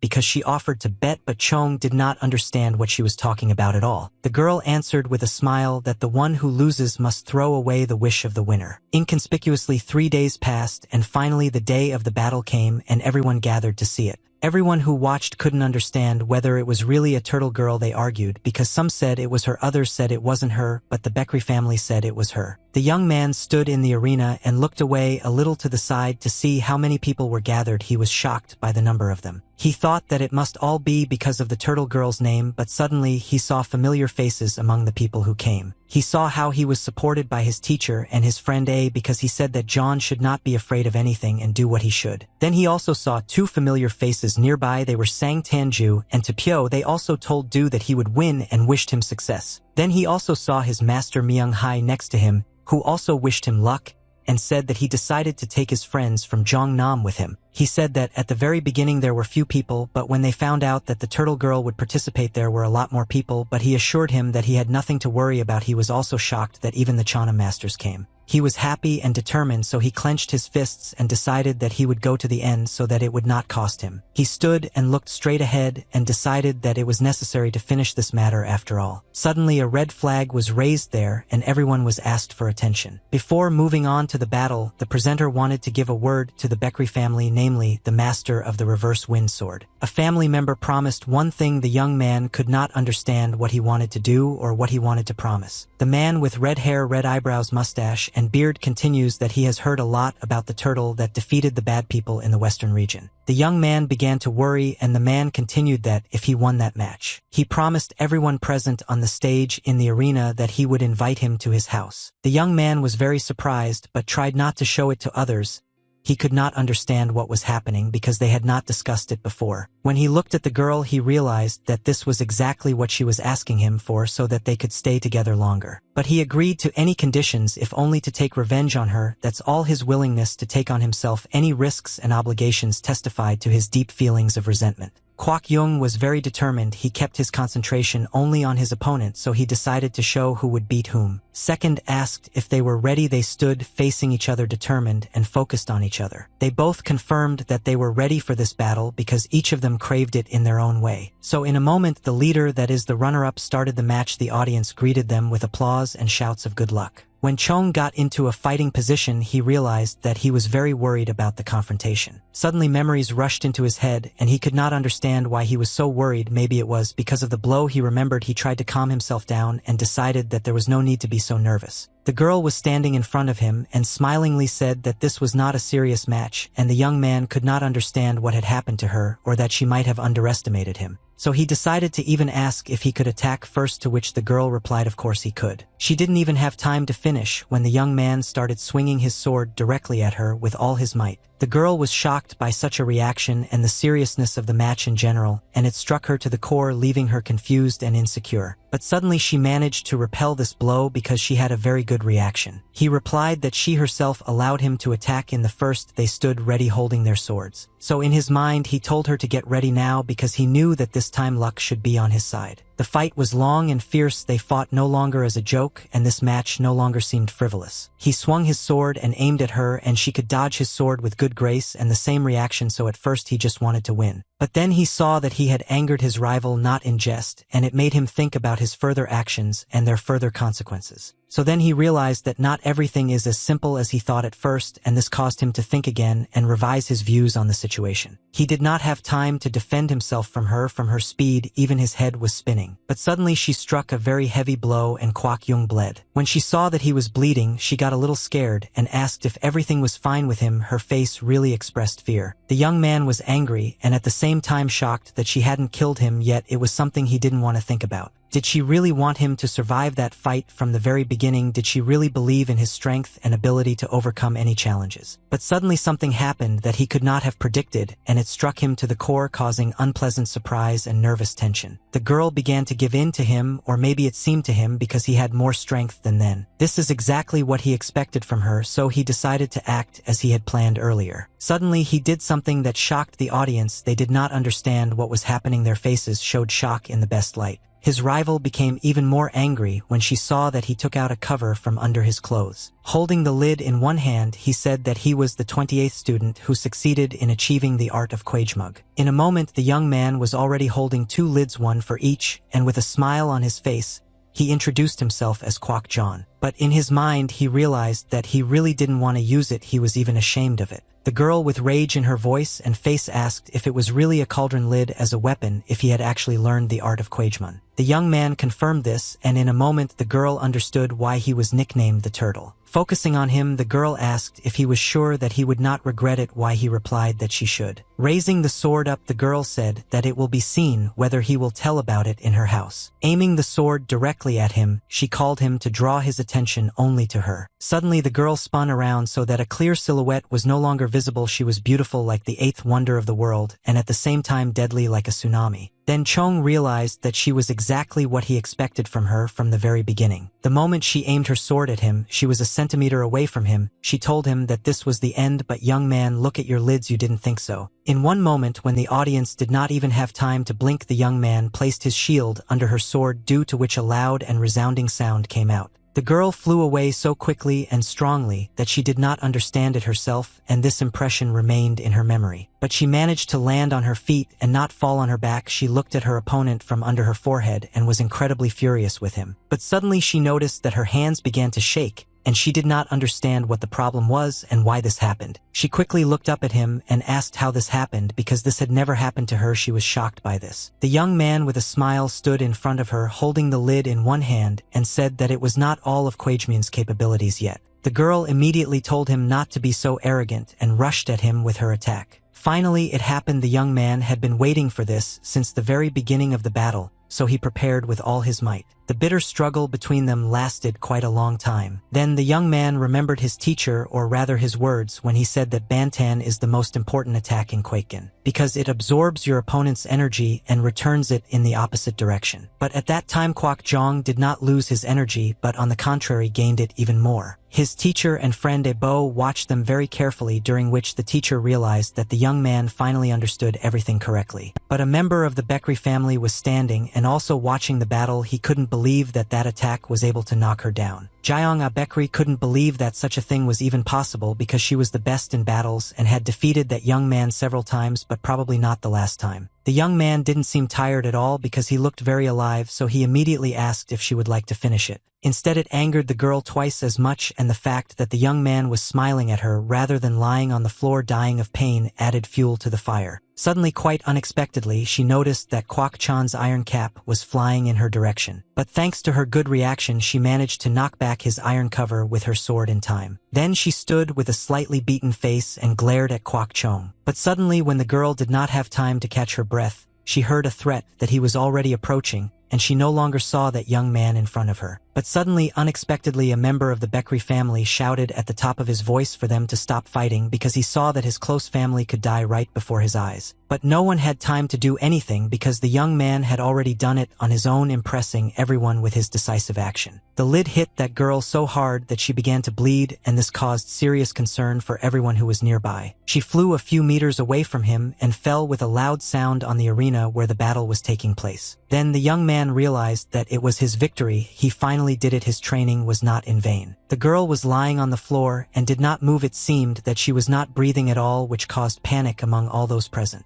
Out of happiness, the young man raised both hands in which he held the lids and shouted with joy in his voice. The second announced that the girl was a turtle, and then corrected himself, that is, the turtle Sohyop won the lid from the cauldron, won the sword of the Bekri family. The audience shouted and greeted him with a standing ovation. The young man was very happy with his victory, because he had been waiting for it for so long, and this moment became for him the most important in his life. But then he noticed something in front of him that slightly changed his mood, and it made him think about his actions and future plans. He, and not only him, noticed that the atmosphere had changed dramatically, and the security of the Bekri family was already standing in front of him at that time. The father took his daughter in his arms and saw that his precious child was lying unconscious in his arms. Suddenly, he saw another member of the Bekri family, who was beside himself with his rage. He asked Chong how he dared to do such a thing to her. But suddenly his face became disfigured, which was also reflected in his voice. Then the man took a quick dispersal to run to John to take revenge for Jayana Bakery. The young man was shocked by what began to happen. He realized that the end had surely come for him. Suddenly the dust rose so high that no one was visible. It was so thick that it seemed that it was not just dust, but the earth rose into the air. The audience was so shocked by what was happening before their eyes that some began to scream in fear. John managed to cover his face and close his eyes, but he remained on his feet. Opening his eyes, he couldn't believe what he saw in front of him was something that went beyond all limits. His teacher ran into the arena to save his student's life. He held the lid and did not let the sword come through the bones and muscles of Kwak Chong. The fight started again, and it was more fierce than the last one. The men looked at each other, and none of them wanted to give in because it meant losing their lives. But in the end, a member of the Bekri family put away his sword, unable to withstand the tension from the teacher's iron cap. The teacher then got into a battle stance that promised no mercy for them and said that it was a Kwakin attack called the 20 Devouring Pagodas. Then they raised the red flag to the sky again and demanded to start the resonance again. The young man stood, to put it mildly, surprised. He didn't know what to do, and his confusion was evident in his look and gestures. After all, they and the teacher were surrounded by the entire guard of the Bekri family, creating an even more hostile atmosphere because at that moment someone had to die. The man then realized that it was he who was Master Kwajmun, so he looked at him more carefully. He said that in the past he hurt his daughter, and then his student did the same. He was happier than ever that he finally appeared in the city and did not start hiding like a rat again. So he decided to repay both of them twice as hard for what he had done earlier. The man began to burn as if with a red flame and chose teacher instead with a bright yellow one, and in his answer he said that he should try to harm them. But suddenly the man did not understand what they were doing, the teacher of the handsome Saiyan. But all three of them were unable to understand what he said, so they froze with strange expressions and tried to understand him. Suddenly Jung noticed that Abo had also come and was pleasantly surprised that he was also there. He was standing next to him and was ready to protect his friend. Suddenly the man ordered his guards to tie the three of them, and if they resisted it was ordered to kill all of them. The men of course were going to start resisting. They were all standing in a fighting position because they were definitely not ready to surrender just like that. The young man mentally understood that if he was simply killed then it would be fine, but the teacher and his friend A were standing nearby. Although he did not love him very much, he definitely did not want to die. But suddenly everyone heard the order to stop immediately. Three men arrived who were dressed alike, and it turned out that they were not just passers-by, they were followers of Chanam. Chanam's followers were doing there, then it would definitely be difficult for them. The men were happy to welcome them and bowed at the waist as a sign of politeness, but in response they heard fierce cries for them to get out of there. But suddenly a member of the Bekri family started yelling at them that it was just their problems and Chanam shouldn't interfere in their affairs. But the head of the Bekri family did not even want to hear other words from them. The man opposite him began to say that it was a fair fight. The head of the family began to shout that how could he say such a thing without knowing anything about their relationship with Kwajmun. He continued that given the good reputation Chanam, he wanted to talk to them in a good way. How could he even speak so brazenly to the head of the Bekri family? So then he asked if this is what he was taught in Chanam. The young man hid the sword in silence, but then added that nothing could be done there. But suddenly the people of Chanam all drew their swords and were ready to fight because the fight was fair and Kwak Jong won. One of them said that they were all now ready to fight. Kwakamug, the man in blue, stood and confidently held his sword in front of him, aiming at Bekri's family and servants. When Kwak Jong turned his head to the right, he saw his master Myung Hai standing next to him and showing the class that he had done his job perfectly. But suddenly Kwak Jung realized that they were all doing it for his own sake, and suddenly the thought that he was not worthy of this came to him and his face changed accordingly. But suddenly Jayan Ah Bakery's father didn't like it, because no one had the right to contradict him. He was very surprised by this. The man ordered the followers of Chanam not to kill but to capture only the other three. His servant and bodyguard bowed to his master and said that he would carry out all the orders of the master to the Hyanams. But suddenly other people entered the arena and decided to protect this young man and his friends as a teacher. It was a girl and a boy who were dressed in expensive clothes. They said that they also could not stay away. Then it turned out that they were followers of the Great Wasan. Suddenly Master Myinghak greeted Sunyong Huna and Mrs. Wyeryagan smiled back and said that they were glad to see each other because they had not seen each other for a long time. But this angered the main member of the Bekri family even more. His anger clearly showed on his face. At that time Kwak Jong and his teacher were very surprised by such a noble act of these followers. Instead they introduced themselves that their names are Sunyong and Wiryogun, and that they are followers of Wasan, and that they are ready and will follow them. Then they folded their hands and bowed at the waist to show all their respect for them. Kwak Jong was so surprised that he almost didn't manage to react to it in any way. His only thought was that Wiryogun was standing in front of him, who wields the sword of Nerite Blooming Plum. He was very grateful to fate that this happened. But when he looked at the girl, he realized that she had a beautiful appearance. The girl had big blue eyes, black hair that reached her waist, and clean snow-white skin that seemed to shine under the sun's rays. Kwak Jung was a little embarrassed and blushed instead, and a bow behind him was also surprised by the unparalleled beauty of the girl standing in front of them. But suddenly they heard how many voices shouted the same thing in one voice, that they were also joining them. These were the people, the spectators who came to watch the fight at the very beginning. The young man was ready to cry out of gratitude that he could not express in words to all those who decided to support him and not let him die at the hands of the head of the Bekri family, and that's when he understood what Murim really meant. When he looked around he saw and realized that even Tisehian came to support him, and even Seongli and Mukwan was so nice to him that all those people were ready to put their lives at risk just to help him in the battle. While Kwok Jong was surprised by all those who decided to support him, the head of the bakery family, namely Hyeonim, the father of the same Hyeona bakery, called the elder to him. He came to him and bowed, showing that he was fully ready to listen to him. He ordered to capture the followers of Hwasan and Jongnam. No one could believe it, but he decided to do exactly that. It seemed to him that it was the most correct decision at that moment. Instead, everyone who stood in front of him held their breath and waited for what he would say next, but they were already ready to fight and put their lives in danger, but to protect their honor and the honor of the one who honestly won the battle. But suddenly he ordered everyone else to just kill them. The guy was very surprised but very angry when he heard that, so he thought that the man must have lost his mind, because how did he even dare to touch the students of such academies as Hwasan or Cheonam, but especially Hwasan, who respected them very much. And the Baekri family still remained in front of them.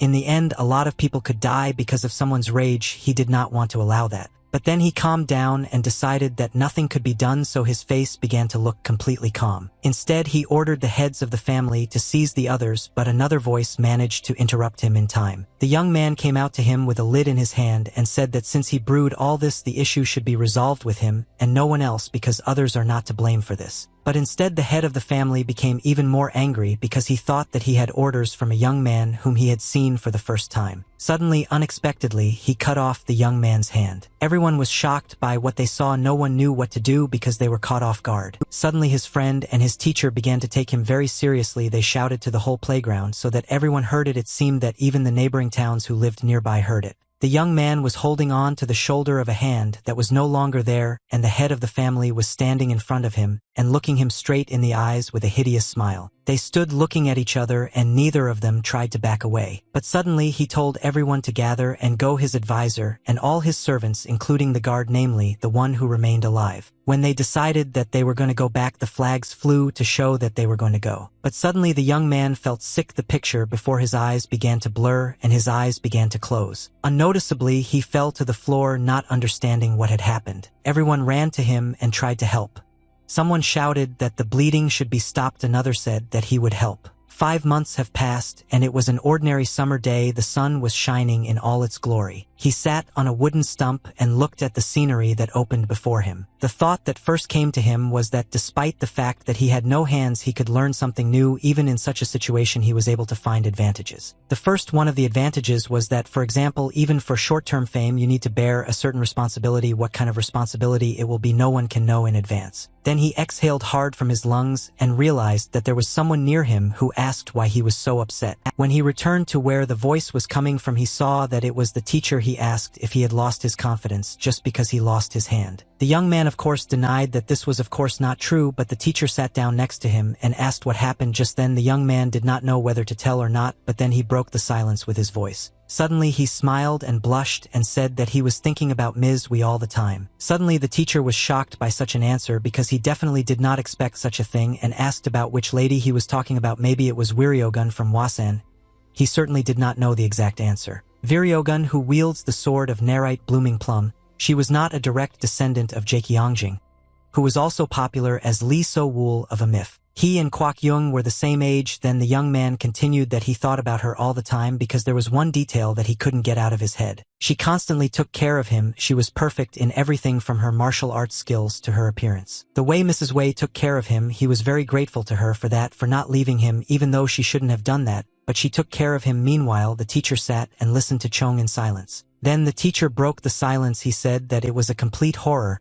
He did not want to sit next to the pervert. Then he got up and decided to leave, saying that he thought Jung would be in despair after what happened. He couldn't believe what he heard. Instead, the young man just smiled at him and decided not to say anything because he had said everything he wanted before, and the important day was approaching, namely the day when he would need to get the lamp. Suddenly, the teacher was distracted from his work by his student who was standing next to him and was going to go somewhere for a month. The teacher was very surprised because not so long ago he lost his arm. He asked where you went with such a body, but he did not answer exactly, but said that in one place. But the young man replied with a smile that he was feeling well. He was trying to make sure that the teacher didn't worry about him anymore. The young man took the teacher by the shoulder and they decided to move away from the place where the teacher worked. Then he agreed with Kwak Yung. The teacher could not help but worry about his student because he became like a family member, so he asked to be very careful. The city of Wonginshan people strolled along the narrow cobblestone street.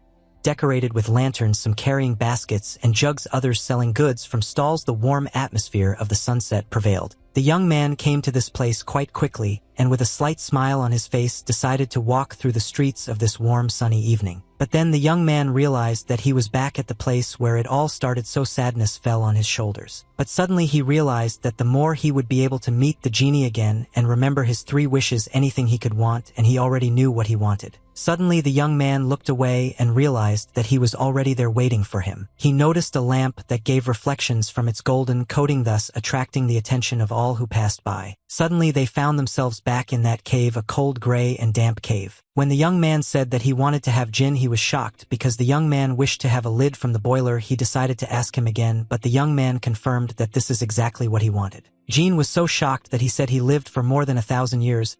He met hundreds of people all over the planet. He fulfilled more than 1,000 wishes, but for the first time he heard about the wish to get a lid from the cauldron. Kwok Yung decided to ask him if he heard exactly what he said. Then the genie said that surely there were a lot of scary monsters in Murima. The boy calmly confirmed that fact. Then the young man repeated his wish. He wanted to fight with strong masters, so he needed a boiler cover that would never break under any circumstances. He needed not just a cauldron lid, but the strongest lid in the world, thanks to which he could freely use the martial arts, especially Kwaken, which he learned. Suddenly Gene thought, rubbing his kind of beard. Gene started to let go because he had heard the story before about the spear that could pierce any shield, and also about the shield that no spear could pass through itself. The young man said with a smile on his face that he understood what you were talking about, especially the contradictions of Han Fei Zi. They remembered this contradiction, and the genie decided to ask if the young man knew who was the one who traded in shields and spears, to which the young man answered with a question asking who he was, because he used to think that he was just an ordinary trader. But the genie, with a smile that showed all his white teeth, said that he was not just an ordinary merchant. The genie began to tell that he was a blacksmith. The boy decided to ask if he made this spear and shield himself. Why? The genie replied that he made it himself, and he was a high-class blacksmith with a very good level of skill who specialized only in spears and shields. Then over time this blacksmith himself decided to conduct a small experiment.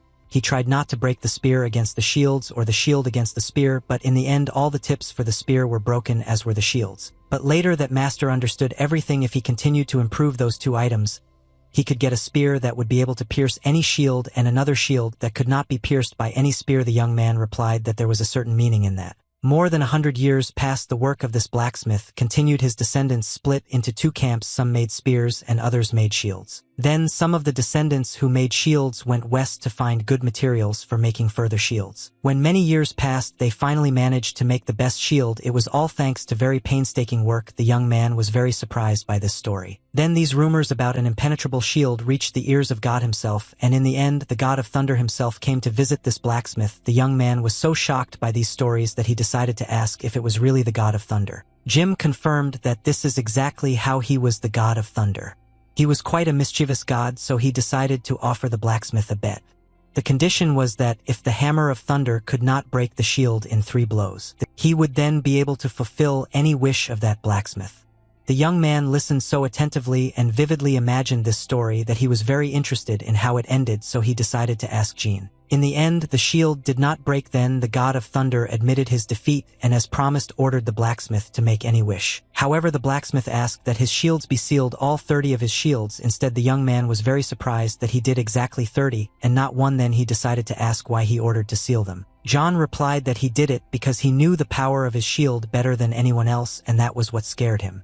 It is not known how it could all end if such a shield fell into the hands of the wrong people, so the god of thunder gave the blacksmith a bracelet on his arm in which his shields were sealed. Then the genie added that however the bracelet, which was a gift from the god of thunder, contained the energy of thunder, until the shields that had been inside the bracelet for hundreds of years absorbed the divine power and became much stronger than they were before. Then the genie decided to ask if the young man liked the story. The young man decided to ask the bracelet and the shields were sealed. Why? The genie did not understand what had happened to him. He wanted to be sure to ask that his lid be sealed as well, but he realized that in the end he wouldn't be able to use the shield and asked if he understood correctly. But meanwhile he realized in his mind that if it was possible the conditions would be extremely difficult. He didn't want to fall for that anymore. But Gene replied that it was not like that. Everything is not wrong, as he thinks. The young man was shocked by this. Gene even pulled him out of his thoughts. But then the young man asked with a smile if there were any limits, but the genie answered that there were none. If he made a wish, he would immediately give him a bracelet with the best shield in the world, in which the energy of the god of thunder would be sealed. The young man did not believe this at first, so he just laughed in response. He continued to laugh and said that he understood because they were trying to trick him again. He then decided to ask the genie if it would be possible to retrieve the shields from the sealed bracelet, to which the genie replied that they could be retrieved. Jean said that it was necessary to just shout one phrase, namely a thunder shield, and then it would automatically appear in any part of his body. The young man froze and did not even breathe because he was so surprised by this information. Jean confirmed that it was all true, so he asked with a smile if he wanted to use his first wish now. In one moment, a golden bracelet appeared on the young man's hand, which shone like the sun setting over the horizon. The guy was very surprised that he now has a bracelet of the god of thunder on his hand, why the genie replied that he is big and strong, he can do anything if it is within his conditions. The genie never lied, but the young man asked if it was possible to touch what belonged to God. Jinsi laughed and said that the young man was actually very knowledgeable, so it was true if he wasn't a great genie,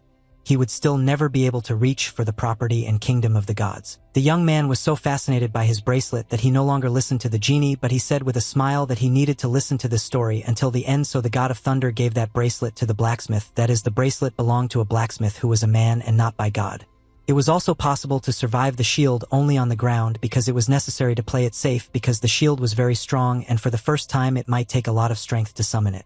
Suddenly the young man gained strength and drew more air into his lungs, pulling himself together. Then with this power he shouted the phrase thunder shield, raising his hand above his head. The bracelet shone with a blue glow that illuminated the entire cave. Suddenly the bracelet began to shine brighter and brighter, that the young man was no longer visible, only his silhouette was visible. In one short moment there were many shields on the floor that were charged with thunder. The young man was standing next to him and was very surprised by this. The young man was very pleasantly surprised, but the genie replied that everything he saw was only a small part of all the power that those shields have. If he put on a shield, real madness would begin. The young man laughed and agreed with him. Jean took one shield and held it to the young man's hand and told him to try to use the one that had the least amount of thunder energy.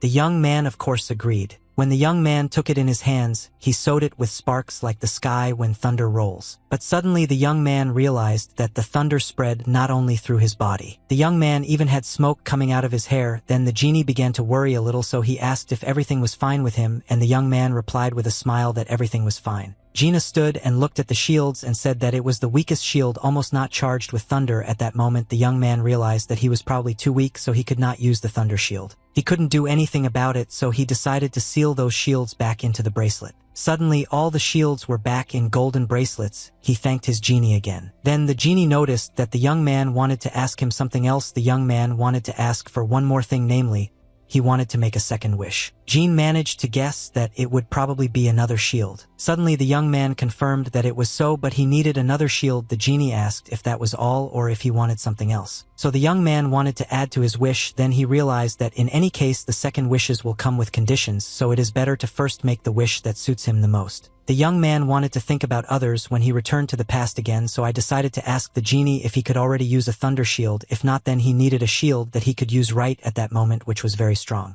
Jean asked for 1 minute so he could think. He actually thought a lot about what it could be. Then the genie made a projection of all the shields and offered the young man to choose the one he liked the most. The young man was not surprised, so he did not know what to choose from. After thinking for a few minutes, the young man again apologized to the genie and asked if he had anything similar to a boiler lid.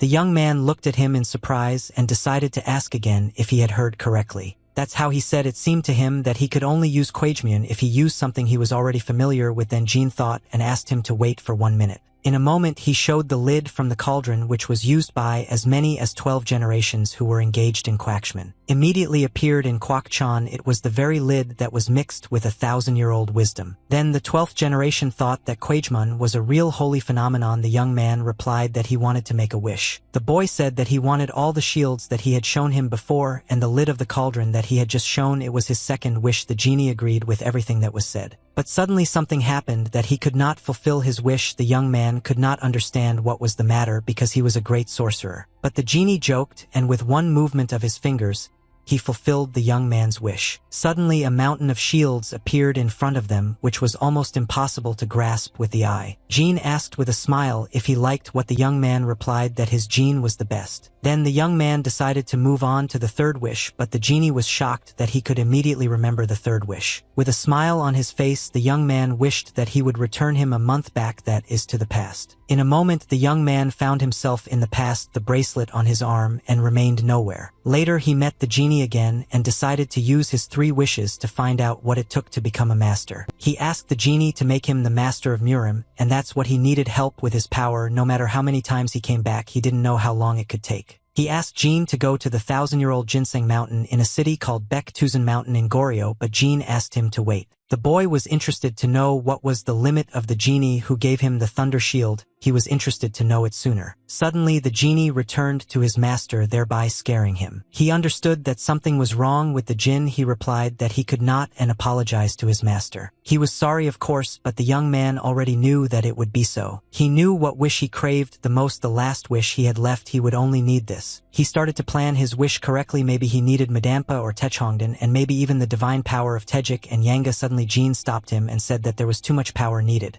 Then John decided to offer Magio, or for example Jianma's divine power. There was also a lot of elixir, but Jean stopped the young man again because that magic was unavailable, but the young man didn't seem to hear him and continued to list the others, but Jean suddenly stopped him for good. Suddenly he knelt before his master and begged his forgiveness. But the young man suddenly said that he was asking too much, for which he had to apologize to him, of course for no reason, so he asked to get up. Instead the genie only silently bowed his head to him. Suddenly Jean stood up and said that the thing was that he could not tell much. There was God and his assistants who helped God himself, and he was one of them.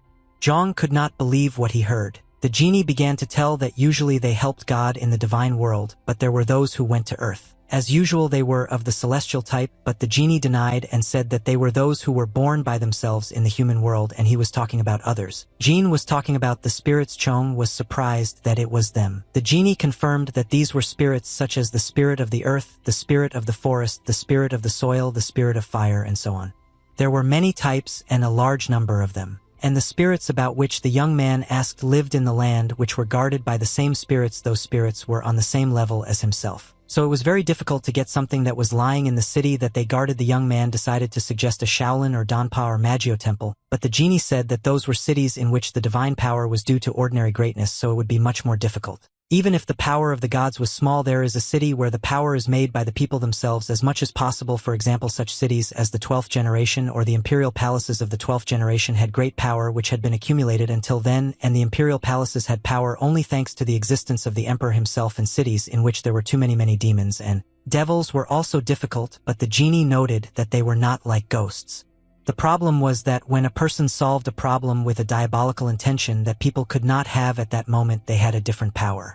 Then the genie bowed his head and said that all this should have been explained from the very beginning, and apologized to his master for not telling him about it right away and giving him hope, but Chong said with a smile that it was a trifle. John said that meeting him was a real luck in his life. He was grateful just because it had already happened, so he wanted to make a big bow to him. Jean burst into tears at these words and said that he was very grateful that he thought so instead of choosing to mention another wish. The next time the genie said that he would do his best. Chong started to speak for the cave, but the genie didn't understand and thought that he wanted even more treasures in this cave. But the boy denied that it was not about the treasures. He needed to arrive in that cave for more than a year or two, or the shortest is 15 days. Jean thought that he wanted to make something like a house in that cave. The young man wanted to arrange a cave so that he could live there and possibly train. Jean decided to ask him what he wanted more specifically.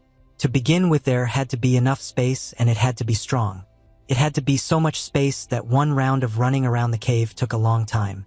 It had to be so strong that the cave did not move away from the city during an earthquake. Then the boy added that he would also like to have spring water that would never dry up. Ideally, it should be healing water that was good for the body. Jean agreed and said that he would make a spring that would help him learn martial arts, calm the body, and cleanse the body. Zhang then asked if it would be nice if the house was surrounded by beautiful green grass and trees, to which the genie replied that he had already thought about it. The young man was surprised that he had already managed to think about it, but the genie decided to ask if he meant the trees that would give him divine power. Jung thought that he guessed. Then Jean confirmed and said that he was just ashamed of what happened recently. But Jean warned that it would not be possible to receive a large amount of divine power at one time. Then the young man asked if he could make daylight come through the opening above them.